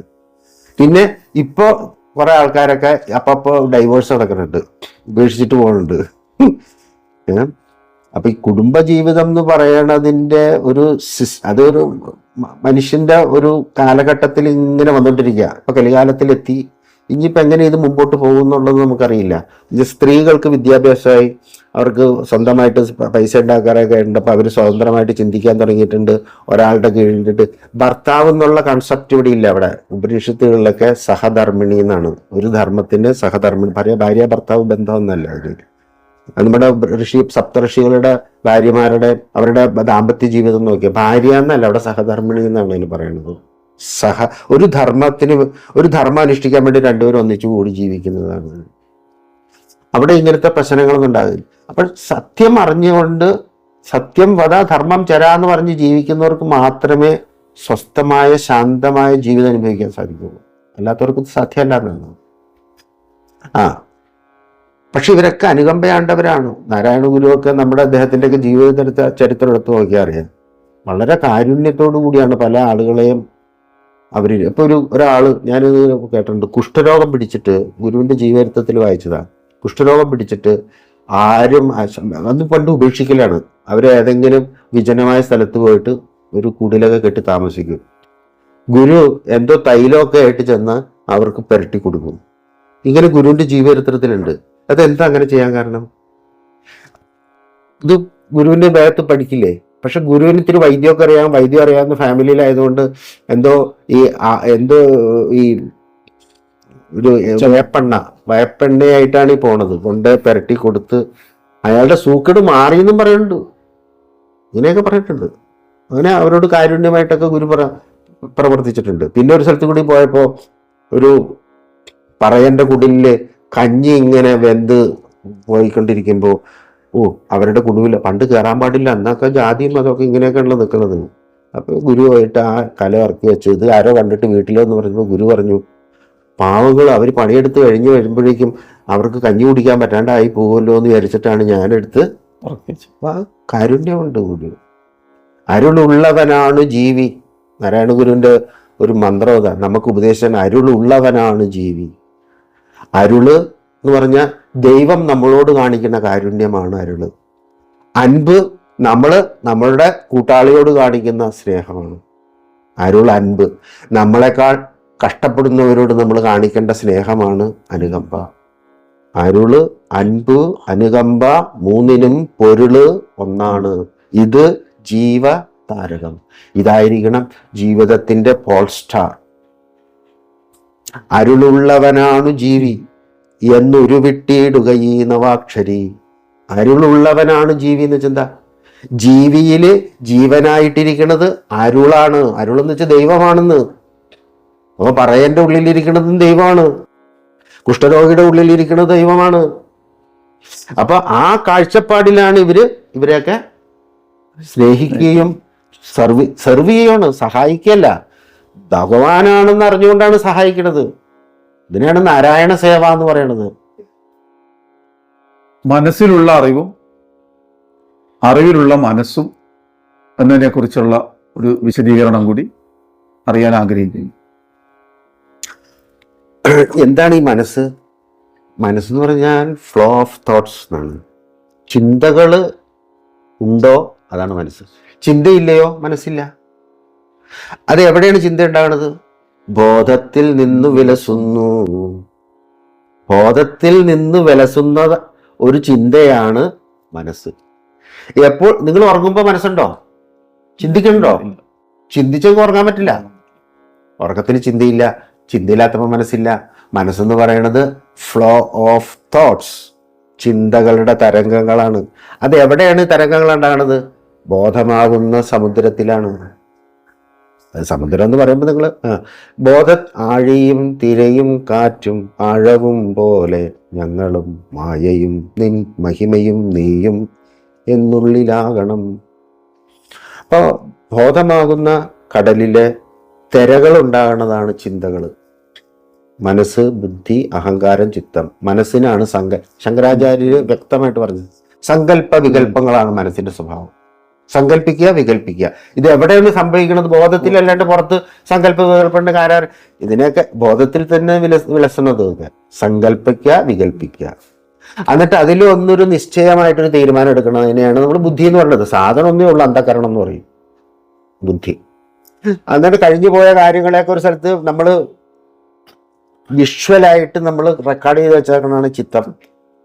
അതിനെ ഇപ്പോഴത്തെ ബുദ്ധിയായിട്ട് സങ്കല്പ വികല്പങ്ങൾ ചേർത്ത് വെച്ചിട്ട് നമ്മൾ ഭാവിയെ സങ്കല്പിക്കുന്നതാണ് ഭാവി. സത്യത്തില് ഭൂതവുമില്ല, ഭാവിയുമില്ല, വർത്തമാനം മാത്രമേ ഉള്ളൂ. നീ തന്നെ വർത്തമാനവും ഭൂതവും ഭാവിയും വേറെ ഇല്ല. ഓതും മൊഴിയും ഓർക്കിൽ നീ. ഇപ്പോ ഈ വാക്ക് എന്നിൽ നിന്ന് വരുന്നത് നിന്നിൽ നിന്നാണെന്ന്. നിന്നിൽ നിന്ന് വെച്ചാൽ ദൈവത്തിൽ നിന്നാണ്. ദൈവം എന്ന് പറഞ്ഞാണ് ഞാൻ ദൈവമാകുന്നു. അഹം ബ്രഹ്മാസ്മി തത്വമസി അയമാത്മാ ബ്രഹ്മ. ഇതാണ് നമ്മുടെ ശാസ്ത്രം. ഞാൻ ദൈവമാണ്. ഇനി വേറൊരു ദൈവമില്ല. എനിക്കറിയാം. വേറൊരു ദൈവത്തിന് ഞാൻ പ്രാർത്ഥിക്കാറില്ല. ഇതാണ് ദൈവം. ഞാൻ തന്നെ. ഇത് സത്യമാണ് ദൈവം. അപ്പൊ ഈ വെച്ചേക്കണ ഫോട്ടോ ഒക്കെ ഇതൊക്കെ കഥാപാത്രങ്ങളുടെ ഒക്കെ കലാകാരന്മാർ വരച്ചു വെച്ചേക്കണമെന്ന് മാത്രമേ ഉള്ളൂ. അപ്പം ഐ ആം ഗോഡ്. ഞാൻ ദൈവമാണെന്ന് പറയുന്നതാണ് നാം അറിവാകുന്നു. അറിവാണ് ദൈവം. മലയാളത്തില് ഇപ്പൊ വേദം എന്ന് വെച്ച വാക്കിന്റെ അർത്ഥം എന്താണ്? വേദം വിത് എന്ന് പറയുന്ന ഇതിൽ നിന്നുണ്ടായതാണ് വേദം. വേദം എന്ന് വെച്ചാൽ അറിവെന്നാണ്. വേദത്തിന്റെ മലയാളം അറിവെന്നാണ്. ആ ഋഷിമാരുടെ അറിവാണ് ഋക്ക്, യജസ്, സാമ എന്ന് പറഞ്ഞ് വ്യാസൻ എഡിറ്റ് ചെയ്ത് നാലാക്കി വെച്ചിരിക്കും. ചോദ്യത്തിന് ഉത്തരവായില്ലേ? മനസ്സെന്ന് പറഞ്ഞ എന്താ? മനസ്സെന്ന് പറഞ്ഞൊരു സാധനമില്ല. സങ്കല്പ വികല്പം ഉണ്ടോ? എവിടെ? ബോധത്തില്. ആ ബോധത്തിലെ സങ്കല്പ വികല്പങ്ങളെയാണ് മനസ്സെന്ന് പറയുന്നത്. എപ്പോൾ സങ്കല്പങ്ങൾ ബോധത്തിലില്ലയോ അത് ബോധമായിട്ട് നിൽക്കുന്നതാണ് ധ്യാനം. അതാണ് ധ്യാനം. അതാണ് സമാധി. അതിലെ ബുദ്ധി ലയിച്ചു പോയി. സങ്കല്പ വികല്പങ്ങളില്ല. പിന്നെ ബുദ്ധിക്ക് പണിയില്ല. ബുദ്ധി അതിൽ ലയിച്ചു പോയി. അതാണ് സമാധി. ധി എന്ന് വെച്ചാൽ ബുദ്ധി. സമ എന്ന് വെച്ച് കഴിഞ്ഞാൽ ബ്രഹ്മം. ബ്രഹ്മത്തിൽ ബുദ്ധി ലയിച്ചു പോയി. തെര കടലിൽ ലയിച്ചു പോയി. എവിടെ നിന്നാ തെര ഉണ്ടായത്? കടലിൽ നിന്നും. കടലിൽ തന്നെ നിൽക്കുന്നു. കടലിൽ തന്നെ ലയിച്ചു പോയി. അല്ലാണ്ട് നിങ്ങൾ മനസ്സെന്ന് പറഞ്ഞൊരു സാധനം അന്വേഷിച്ചില്ല. മനസ്സെന്ന് പറഞ്ഞ ചിന്ത. ഇവര് ഈ ലോകത്തിലുള്ള എല്ലാവരും കൂടി ചവറ്റ് നമ്മുടെ അന്ധകരണത്തിലേക്ക് ഇടുന്ന ചവറാണ് മനസ്സ്. അല്ലാണ്ട് വേറൊരു മനസ്സില്ല. ഓക്കെ. അപ്പൊ ഈ മനസ്സ് നമ്മുടെ അന്ധകരണം ചവറുകൊട്ട ആക്കാൻ നമ്മൾ സമ്മതിക്കാതിരിക്കുന്നതാണ് ആധ്യാത്മികമായിട്ട് സത്യത്തെ അറിഞ്ഞവന്റെ ബുദ്ധി. ഇതൊന്നും നമ്മളെ തീണ്ടുകയില്ല. നമ്മുടെ ശാന്തിയെ വേറൊരുത്തനും ഒരിക്കലും ഇല്ലാതാക്കാൻ പറ്റില്ല. ഇതറിഞ്ഞ ഒരാള് അയാൾ എപ്പോഴും പരമശാന്തനായിട്ടിരിക്കും. നിങ്ങളൊരു സംഭവം അറിഞ്ഞിട്ടുണ്ടോ? നാരായണ ഗുരുവിനെ തല്ലാൻ പോണെന്ന് പറഞ്ഞൊരു ന്യൂസ് വന്നു. അങ്ങനെ സംഭവം ഉണ്ടായി. ഗുരു അന്ന് ഭയങ്കര പ്രശ്നമാണല്ലോ. അപ്പൊ ഗുരു ഒരു ദിവസം കാലത്ത് പറഞ്ഞു, പറഞ്ഞു ഗുരുവിനെ തല്ലാനായിട്ട് ആളുകൾ തീരുമാനിച്ചു. അപ്പൊ ഗുരു പറഞ്ഞു നമുക്കൊരു വടി വേണം. വടിയോ എന്തിന്? ഇത് നല്ലൊരു വടി എന്ന് വെച്ചാൽ നമ്മളെ തല്ലാൻ ആരോ വരുന്നുണ്ട്, അയാൾ ഇനി വടി അന്വേഷിച്ച് ബുദ്ധിമുട്ടുണ്ടാകും. ആലോചിച്ചൊക്കെ ചിരിച്ചോണ്ട് തമാശ പോലെ. എന്താ കാരണം, തല്ലാൻ ബന്ധവൻ ഗുരുവിനെ കണ്ടിട്ട് നടന്നു വന്നത്. ഗുരുവിനെ അങ്ങനെ നോക്കി കുറച്ച് കഴിഞ്ഞപ്പോഴേക്കും പോയി കാൽക്കല് വീണ് പൊട്ടി കരഞ്ഞ് നമസ്കരിച്ച് മാപ്പൊന്നും പറഞ്ഞില്ല. പോയി കുളിച്ച് വരുമോ, നിനക്ക് ഭക്ഷണം തരാന്ന് പറഞ്ഞു. അതാണ് ഗുരുവിന്റെ. ബോധാനന്ദ സ്വാമികൾ ചോദിച്ചു കഴിഞ്ഞാൽ ബന്ധമല്ലേ, നിങ്ങൾക്കറിയോ അത്? കൂർക്കഞ്ചേരി ക്ഷേത്രത്തില് ഇവിടെ ഒരു കള്ളസ്വാമി ഇങ്ങനെ അവിടെ ഇവിടെയൊക്കെ കല്ലൊക്കെ കുഴിച്ചിട്ട് ശിവനാണെന്നൊക്കെ പറഞ്ഞ് ജനങ്ങളെ പിന്നെ അമ്പലം കെട്ടി പറ്റിച്ചിട്ട് ഇതേ ഇപ്പൊ ഇവിടെ സ്വാമി കള്ളസ്വാമിയും തുടങ്ങിയിട്ടുണ്ടെന്ന് പറഞ്ഞ്. അപ്പൊ ഈ സ്വാമിനെ കാണാനായിട്ട് കൂർക്കഞ്ചേരിയിൽ വന്നിട്ടുണ്ട്. ബോധാനന്ദ സ്വാമികൾ ചെല്ലുമ്പോ ഉച്ചക്കത്തെ ഊണം കഴിഞ്ഞിട്ട് ഗുരു ചാരുകസേരയിൽ മാവിന്റെ ചോട്ടിൽ കിടന്ന് ഇങ്ങനെ മയങ്ങാണ്. അപ്പൊ പുള്ളി വന്ന് ചോദ്യം ചെയ്യാൻ പുള്ളി ഇന്ത്യയൊക്കെ കറങ്ങി വന്നാണ്. ബോൾ ഗംഗയും യമുനയൊക്കെ കറങ്ങി തിരിച്ചു വരിക. ഗുരുവിനൊക്കെ കണ്ടപ്പോ ഇങ്ങനെ ശാന്തനായിട്ട് ഇങ്ങനെ ഒരു വ്യക്തി എങ്ങനെ, ഇത് ദൈവം മനുഷ്യരൂപത്തിൽ കിടക്കണായിട്ട് അദ്ദേഹത്തിന് തോന്നിയത്. കാൽക്കയിൽ പോയി വീണ് കണ്ണീര് കൊണ്ട് കുറഞ്ഞപ്പോ ഈ കണ്ണീര് വീഴുമ്പോഴേക്ക് ചൂട് കണ്ണീരുമ്പോ ഗുരു ഉറക്കത്തിൽ നിന്ന് എണീറ്റ് നോക്കിയപ്പോ ഒരുത്തൻ അവിടെ കിടന്ന് ഗുരു. എന്നിട്ട് പിന്നെ അവിടെ നിന്ന് പോയിട്ടില്ല എന്നുള്ളത് ഗുരുവിന്റെ ശിഷ്യനായി എന്ന് പറയുന്നത്. അത് അനുകമ്പയാണ്ടവനാണ് ഗുരു. അരുൾ അൻപ് അനുകമ്പ മൂന്നിനും പൊരുളൊന്നാണ് ഇത് ജീവതാരകം. ഈ ജ്ഞാനമാർഗം, അതിലൂടെ മോക്ഷം എല്ലാവർക്കും സാധ്യമല്ല. മറ്റു മാർഗങ്ങളിലൂടെ ആണെങ്കിലും അതിലേക്ക് പ്രവേശിക്കാനായിട്ടുള്ള, അത് സാധ്യമാക്കാൻ നേടാനുള്ള മാർഗങ്ങൾ ഒന്ന് വിശദീകരിച്ചാൽ കൊള്ളാം. നമ്മുടെ പ്രമാണം ഉപനിഷത്തും ഭഗവത്ഗീതയാണ്. ശ്രുതി പ്രമാണം ഉപനിഷത്ത്, സ്മൃതി പ്രമാണം ഭഗവത്ഗീത. പക്ഷെ ഭഗവത്ഗീത ഉപനിഷത്തുകളുടെ സാരമാണ്.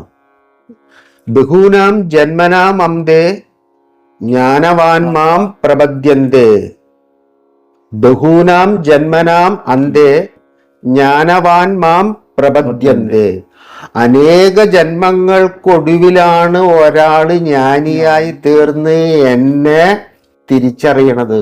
പ്രാപിക്കുക എന്ന് വെച്ചാൽ തിരിച്ചറിയുന്ന അർത്ഥമുള്ളൂ. ഞാൻ തിരിച്ചറിഞ്ഞാൽ മതി. എന്റെ സ്വരൂപം എന്താണ്? ശുദ്ധബോധ ആനന്ദമാണ് എന്റെ സ്വരൂപം. അപ്പോ ഒറ്റ ജന്മത്തിൽ സാധ്യമല്ലത്. ബഹൂനാം ജന്മനാമന്തേ ജ്ഞാനവാൻ മാം പ്രപദ്യന്തേ.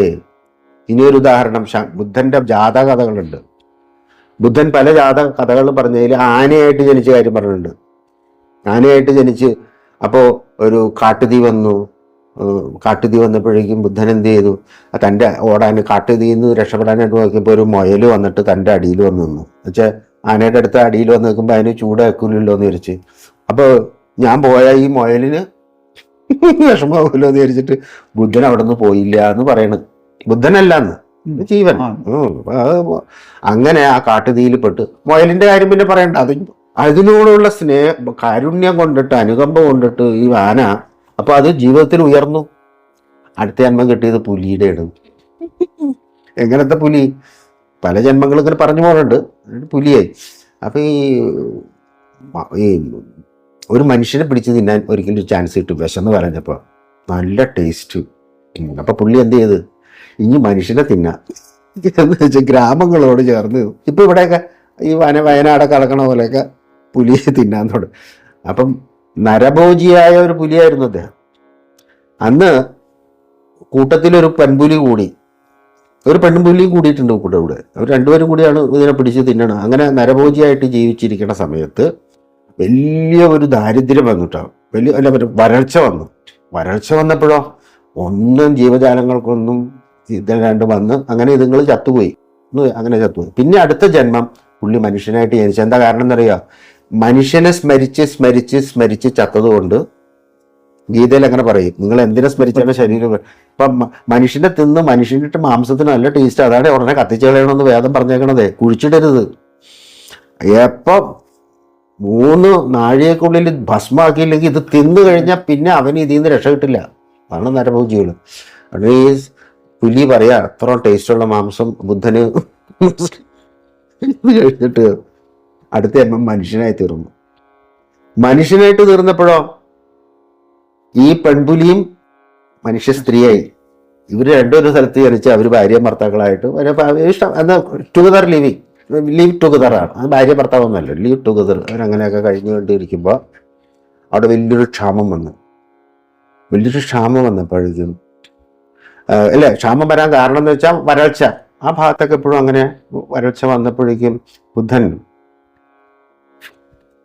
ഈ ഭാര്യ മരിച്ചുപോയി, പട്ടിണി ഭക്ഷണം കിട്ടാണ്ട്.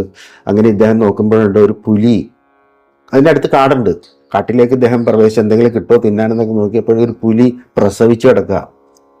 അപ്പൊ അതിൻ്റെ കുഞ്ഞുങ്ങൾക്ക് പാല് കിട്ടണില്ല, അത് എല്ലും തോലുമായിട്ടിരിക്കുക. അപ്പൊ ആ പുലിയുടെ കുഞ്ഞുങ്ങൾക്ക് പാല് കിട്ടാണ്ട് വന്നപ്പോഴേക്കും ഇദ്ദേഹത്തിന് കരുണ തോന്നി. ഉടനെ ആ പുലിക്ക് തീറ്റ ആയിക്കോട്ടെ എന്ന് വിചാരിച്ചിട്ട് ഇദ്ദേഹം ആ പുലിക്ക് കടന്നു കൊടുക്കും. ആ പുലി ഇദ്ദേഹത്തെ പിടിച്ചു തിന്നു. അപ്പൊ മനുഷ്യനെ തിന്നത് തിരിച്ച് പുലിനെ തീറ്റിച്ച് ജീവന്റെ ഉയർച്ചയെ പറയണത്.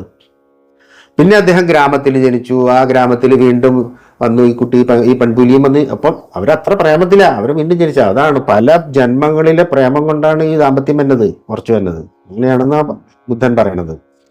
അത് ലാസ്റ്റ് യശോധരയായിട്ട് തൻ്റെ അടുത്ത് ജാതകഥകളിലൊക്കെ അത് പറയുന്നുണ്ട്.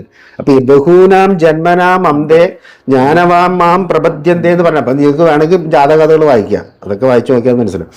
അപ്പോ ശങ്കരാചാര്യര് തൻ്റെ ഭജഗോവിന്ദം നല്ല ഫേമസ് ആയിട്ടുള്ള പാട്ടില് ഇത് പറയുന്നുണ്ട്: കുരുതേ ഗംഗാ സാഗര ഗമനം വ്രതപരിപാലനം അഥവാ ദാനം ജ്ഞാനവിഹീന സർവമതേന മുക്തിം ഭജതി ന ജന്മശതേന എന്നാണ് ശങ്കരാചാര്യൻ.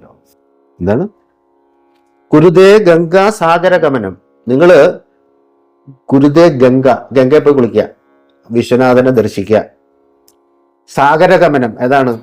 ഒന്നല്ലെങ്കിൽ ഗംഗ പുഴയിൽ ബംഗാൾ ഉൾക്കടലിൽ വീഴുന്ന സ്ഥലത്ത് പോയി കുളിക്കുക, അല്ലെങ്കിൽ രാമേശ്വരത്ത് വന്ന് കുളിച്ചിട്ട് ശിവനെ തൊഴുക, എന്ത് വേണമെങ്കിലും ആകാം. കുരുതേ ഗംഗാ സാഗരഗമനം വ്രതപരിപാലനം. പലതരത്തിലുള്ള വ്രതങ്ങളുണ്ട്. ഷഷ്ടി വ്രതം, ഏകാദശി വ്രതം, അങ്ങനെയൊക്കെയുള്ള വ്രതം, തിങ്കളാഴ്ച വ്രതം, എന്തൊക്കെ വ്രതങ്ങളൊക്കെയാണ് അനുഷ്ഠിച്ചോളൂ.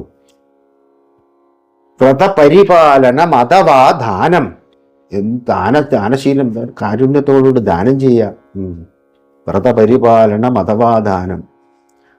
എന്തൊക്കെ ചെയ്താലും ജ്ഞാനവിഹീന സർവമതേന മുക്തിം ഭജതി ന ജന്മശതേന. ഇങ്ങനെ നിങ്ങൾ 100 കണക്കിന് ജീവിതം ജീവിച്ചാലും ജ്ഞാനമില്ലാതെ മുക്തി, ആത്യന്തികമായിരിക്കുന്ന സ്വാതന്ത്ര്യം സാധ്യമല്ല. ജ്ഞാനവിഹീന സർവമതേന മുക്തിം ഭജതി ന ജന്മശതേന എന്നാണ് ശങ്കരാചാര്യൻ. അപ്പോ ജ്ഞാനമില്ലാതെ, ഞാൻ ചോദിക്കട്ടെ, നിങ്ങൾ ആരെയാണ് ധ്യാനിക്കുന്നത്? ജ്ഞാനമില്ലാതെ ആരെ ധ്യാനിക്കും? ഈ അറിഞ്ഞുകൊണ്ടിരിക്കുന്ന ഈ അറിവാണ്, ഈ ബോധമാണ് ദൈവം, അതാണ് ബ്രഹ്മം, അതാണ് ഞാനെന്ന് ഞാൻ അറിയാതെ എനിക്ക് എങ്ങനെ ഈ അറിവില അമർന്ന് അത് മാത്രമായി വർത്തിക്കാൻ എനിക്ക് സാധിക്കും? എനിക്ക് എൻ്റെ ബുദ്ധി കൊണ്ട് ഈ അറിവാണ് ഞാനെന്നറിഞ്ഞ് ഈ അറിവിൽ അമർന്ന് അത് മാത്രമായിടേണം. അറിവും അറിഞ്ഞിടും അർത്ഥവും പുമാൻ തന്നെ അറിവും ഒരു ആദി മഹസ് മാത്രമാകും. വിരളത വിട്ട് വിളങ്ങും ആ മഹത്താം അറിവിൽ അമർന്ന് അത് മാത്രമായിടേണം. അങ്ങനെയല്ലാതെ ഇത് സാധ്യമല്ല. അപ്പൊ ജ്ഞാനവിഹീനം, ജ്ഞാനം നിങ്ങൾക്ക് എപ്പോഴും ഒരു ഗുരുവിൻ്റെ അടുത്ത് നിന്ന് കിട്ടുള്ളൂ. വിളക്ക് കത്തിക്കണമെങ്കിൽ വേറൊരു അഗ്നി ഇല്ലാണ്ട് പറ്റുമോ? അഗ്നിയുടെ അടുത്തുനിന്ന് ആ അഗ്നി കൊണ്ടുവന്നിട്ടേ നമ്മുടെ വിളക്ക് കത്തിക്കാൻ പറ്റും. അപ്പൊ ഗുരു ആത്മോപദേശത്തിൽ പറയുന്നുണ്ട്, എന്താണ്, പുതിയ പൂവ് പറിച്ചു മലമലർ കൊയ്തു മഹേശ പൂജ ചെയ്യും മനുജനു മറ്റൊരു വേല ചെയ്തിടേണ്ട. അല്ലെങ്കിലോ വനമലർ കൊയ്തു മതല്ലയായിൽ മായ മനുവുരു വിട്ടുമിരിക്കിൽ മായ മാറും. എന്താ ഈ പറഞ്ഞതിന്റെ അർത്ഥം എന്നറിയാം? മനമലർ കൊയ്തു മഹേശ പൂജ ചെയ്യണം. മനമലർ കൊയ്യാന്ന് വെച്ചെന്താ? മനസ്സാകുന്ന ചിന്തകളെ ഇല്ലാതെയാക്കുമ്പോൾ, ബോധത്തിൽ നിന്ന് വികാര വിചാരങ്ങളെ ഇല്ലാതെയാകുമ്പോൾ അവിടെ ബോധമായിട്ട് തന്നെ വർത്തിക്കും. അതാണ് മഹേശ്വരൻ. നിങ്ങൾ വേറെ മഹേശ്വരൻ അവിടെ കാശിയിലുണ്ട് മറ്റെടുത്തുണ്ടെന്ന് പറഞ്ഞ് നടക്കണം. എപ്പോൾ നിങ്ങളുടെ മനസ്സെന്ന് പറയണ ആ സങ്കല്പ വികല്പങ്ങള് ബുദ്ധിയിലെ ചിന്തകള്, ചിത്തത്തിലെ ഓർമ്മകള് എല്ലാം അസ്തമിച്ചു കഴിഞ്ഞാല് അവിടെ ബോധം ഇങ്ങനെ ബോധമായിട്ട് പ്രകാശിച്ചു. എന്താണ് മഹേശൻ? അപ്പോ മനമലർ കൊയ്ത് മഹേശ പൂജ ചെയ്യണം എന്ന് വെച്ചാ മനസ്സ എന്ന് പറയണ പൂക്കളെ ഇറുത്ത് കളയണം, അർപ്പിക്കണം. ആർക്ക്? ഈ ബോധത്തിലേക്ക്. അപ്പൊ ബോധമായിട്ടിരിക്കണതാണ് മഹേശ്വരൻ. ഇതിന് കഴിവില്ലെങ്കിലോ വനത്തിൽ പോയിട്ട് പൂക്കൾ പറിച്ചുകൊണ്ട് വന്നിട്ട് വീട്ടില് ഒരു ശിവന്റെ ലിംഗം ഉണ്ടാക്കി വെച്ചിട്ട്, അല്ലെങ്കിൽ ഒരു പൂവിളക്ക് കത്തിച്ച് വെച്ചിട്ട് മനമലർ കൊയ്ത് മഹേശ പൂജ ചെയ്യും മനുജനു മറ്റൊരു വേല ചെയ്തിടേണ്ട. അതല്ലെങ്കിലോ വനമലർ കൊയ്തും അതല്ലയായിൽ മായാ മനുവുരു, അവിടെ ഒരു വാക്ക് പറഞ്ഞു, മായാ മനുവുരു വിട്ടു വിരിക്കിൽ മായ മാറും. ഏതാണ് മായാ മനുവുരു? അരുളുള്ളവനാണ് ജീവി. ഗുരു നമ്മൾ തന്ന മന്ത്രം അതാണ്. അല്ലെങ്കിൽ ഓം നമ ശിവായ, അല്ലെങ്കിൽ ഓം നമോ നാരായണ, ഓം നമോ ഭാഗവത. ഇതിന്റെ അർത്ഥം ഇത്രയേ ഉള്ളൂ, അരുളുള്ളവനാണ് ജീവി എന്നാണ്. ഓം നമ ശിവായ. ഏതാണ് നമ ശിവായ? ഈ സർവമംഗളമായിരിക്കുന്ന ശുദ്ധബോധം തന്നെയാണ് ശിവം മംഗളം എന്ന് എപ്പോഴും അറിഞ്ഞുകൊണ്ടിരിക്കുന്ന ആ മംഗളസ്വരൂപത്താണ് ആത്മാവ്. അത് തന്നെ നാരായണൻ. നാരായണൻ എന്ന് പറഞ്ഞാരാ? നാരം എന്ന് വെച്ചാൽ ജീവൻ. ഈ ശരീരത്തിൽ ജീവനായി കുടികൊള്ളുന്നത് നാരായണനാണ്. ഈ നാരായണനാണ് ഈ ശരീരത്തെ ധരിച്ചുകൊണ്ട് ഇതില് കർമ്മങ്ങളൊക്കെ ചെയ്ത്, ഈ ശരീരത്തെ കൊണ്ട് കർമ്മങ്ങളൊക്കെ ചെയ്ത് ജീവിതം നയിക്കുന്നത്. ഇനി ഇതിന് ഈ ആത്മാവിന് വേണമെങ്കിൽ നമുക്ക് നാരായണൻ എന്നുള്ള പേര് മാറ്റി രാമ എന്നിടുക. അപ്പൊ രാമായണൻ എന്നൊന്ന്, അതിന്റെ അയനമാണ് രാമായണം. ഇതിന് വേണ്ടി സീത എന്ന് പേരിട്ടാലും സീതായനം ആയപ്പോ എങ്ങനെയായാലും ഈ ആത്മതത്വമാണ് സാധനം. അതിലുണ്ടാകുന്ന വികാര വിചാരങ്ങളെയൊക്കെ നിങ്ങൾ, അതാണ് അഞ്ചുമുള്ളടക്കി, 5 ഇന്ദ്രിയങ്ങളും അതാത് വിഷയങ്ങളിലേക്ക് പോകാതെ കണ്ണുകൾ 5 മുള്ളടക്കി തെരുതര വീണ് വണങ്ങി മോതിരേണം. അപ്പോൾ മനമലർ കൊയ്ത് മഹേശ പൂജ ചെയ്തു. അപ്പൊ അത് സാധിക്കുക. ഇനി ഇത് സാധിക്കണമെങ്കിൽ എന്ത് വേണം? ആ ഗുരുവിന്റെ അടുത്ത് പോകണമെന്ന് പറഞ്ഞിട്ടില്ലേ? വേറെ സ്ഥലത്ത് പറയുന്നുണ്ട് ഗുരു. ഇതിനിന്ന് അയോഗ്യനെന്നാൽ പ്രണവമുണർന്നു പുറപ്പൊഴിഞ്ഞു വാഴും മുനിജന സേവയിൽ മൂർത്തി നിർത്തിടേണം. അപ്പൊ ഒന്നല്ലെങ്കിൽ നിങ്ങളിപ്പോ ശിവമന്ത്രങ്ങളൊക്കെ ഉപയോഗിച്ച് നിങ്ങൾ മന്ത്രത്തിന്റെ രഹസ്യം അറിഞ്ഞ് ജപിച്ച് നിങ്ങൾ പൂജ ചെയ്താൽ മായ മാറും. മായ മാറുമ്പോൾ നിങ്ങൾക്ക് നിങ്ങളുടെ ഉള്ളിലിരിക്കുന്ന ആത്മാവാണെന്നുള്ളത് തിരിച്ചറിയും. അതെങ്ങനെയാണെന്നുള്ളത് ശിവമാനസ പൂജ എന്ന് പറഞ്ഞിട്ടൊരു പൂജ, ഒരു കൃതി ശങ്കരാചാര്യ എഴുതിയിട്ടുണ്ട്. അതിന്റെ അവസാനം ശങ്കരാചാര്യ പറയാണ്, ആത്മാത്വം ഗിരിജാമതിഹി സഹചരാഹ പ്രാണാഹ ശരീരം ഗൃഹം പൂജാത്തെ വിഷയോപഭോഗരചന നിദ്രാസമാധിസ്ഥിതി സഞ്ചാരഃ പദയോഃ പ്രദക്ഷിണവിധി സ്തോത്രാണി സർവാഗിരോ യദ്യത്കർമ്മ കരോമി തഥതഖിലം ശംഭോതവാരാധനം. ആത്മാത്വം ഈ ശരീരത്തിലെ അറിവായിരിക്കുന്ന ബോധമാണ്. അല്ലയോ ഭഗവാനെ നീ? ആത്മാത്വം ഗിരിജാമതിഹി, അന്ധകരണം പാർവതിയാണ്, ഗിരിജയാണ്. സഹചരാഹ പ്രാണാഹ, പഞ്ചപ്രാണന്മാരാണ് ഗണപതി, ശിവൻ, ഗണപതി ശാസ്താവ്, സുബ്രഹ്മണ്യൻ, ഭദ്രകാളി, എന്തൊക്കെയാണോ ശിവന്റെ ഭൂതങ്ങളൊക്കെ, അവരൊക്കെ പഞ്ചപ്രാണ അല്ലേ. ആത്മാത്വം ഗിരിജാമതിഹി സഹചരാഹ പ്രാണാഹ ശരീരം ഗൃഹം. ഈ ശരീരമാണ് ഗൃഹം. ഇവിടെ ശങ്കരാചാര്യ പറയണത് ഈ കൈലാസം എന്ന് പറയണത് ഈ ശരീരമാണ്. ശരീരം ഗൃഹം പൂജാത്തെ വിഷയോപഭോഗരചന. ഞാൻ കണ്ണുകൊണ്ട് കാണുന്നത് അങ്ങേക്കുള്ള പൂജയാണ്, ചെവി കൊണ്ട് കേൾക്കുന്നത് അങ്ങേക്കല്ലേ സമർപ്പിക്കുന്നത്, നാവ് കൊണ്ട് രുചിക്കണം അങ്ങേക്കല്ലേ സമർപ്പിക്കണത്, മണം എന്തൊക്കെ സുഗന്ധങ്ങളൊക്കെ ജപിച്ച് അതൊക്കെ ആർക്കാ സമർപ്പിക്കണത്? ബോധത്തിനാണ് സമർപ്പിക്കണത്. ബോധമാണ് ശിവൻ. അപ്പോ ആത്മാത്വം ഗിരിജാമതിഹി സഹചരാഹ പ്രാണാഹ ശരീരം ഗൃഹം പൂജാത്തെ വിഷയോപഭോഗരചന. ഈ ശരീരത്തിന് വേണ്ടി ഞാൻ എന്തൊക്കെ ചെയ്യുന്നുവോ അതൊക്കെ അങ്ങേക്കുള്ള പൂജയാണ്. കാരണം ഈ ശരീരം ഭക്ഷണം കഴിക്കുമ്പോൾ അത് ആസ്വദിക്കണതൊക്കെ ആരാ? ആസ്വാദനം അറിയണത് ആരാ? അങ്ങാണ്. കുളിക്കുമ്പോൾ ഉള്ള സുഖം എല്ലാം അങ്ങേക്കാണ് പൂജ. പൂജാത്തെ വിഷയോപഭോഗരചന നിദ്രാസമാധിസ്ഥിതി.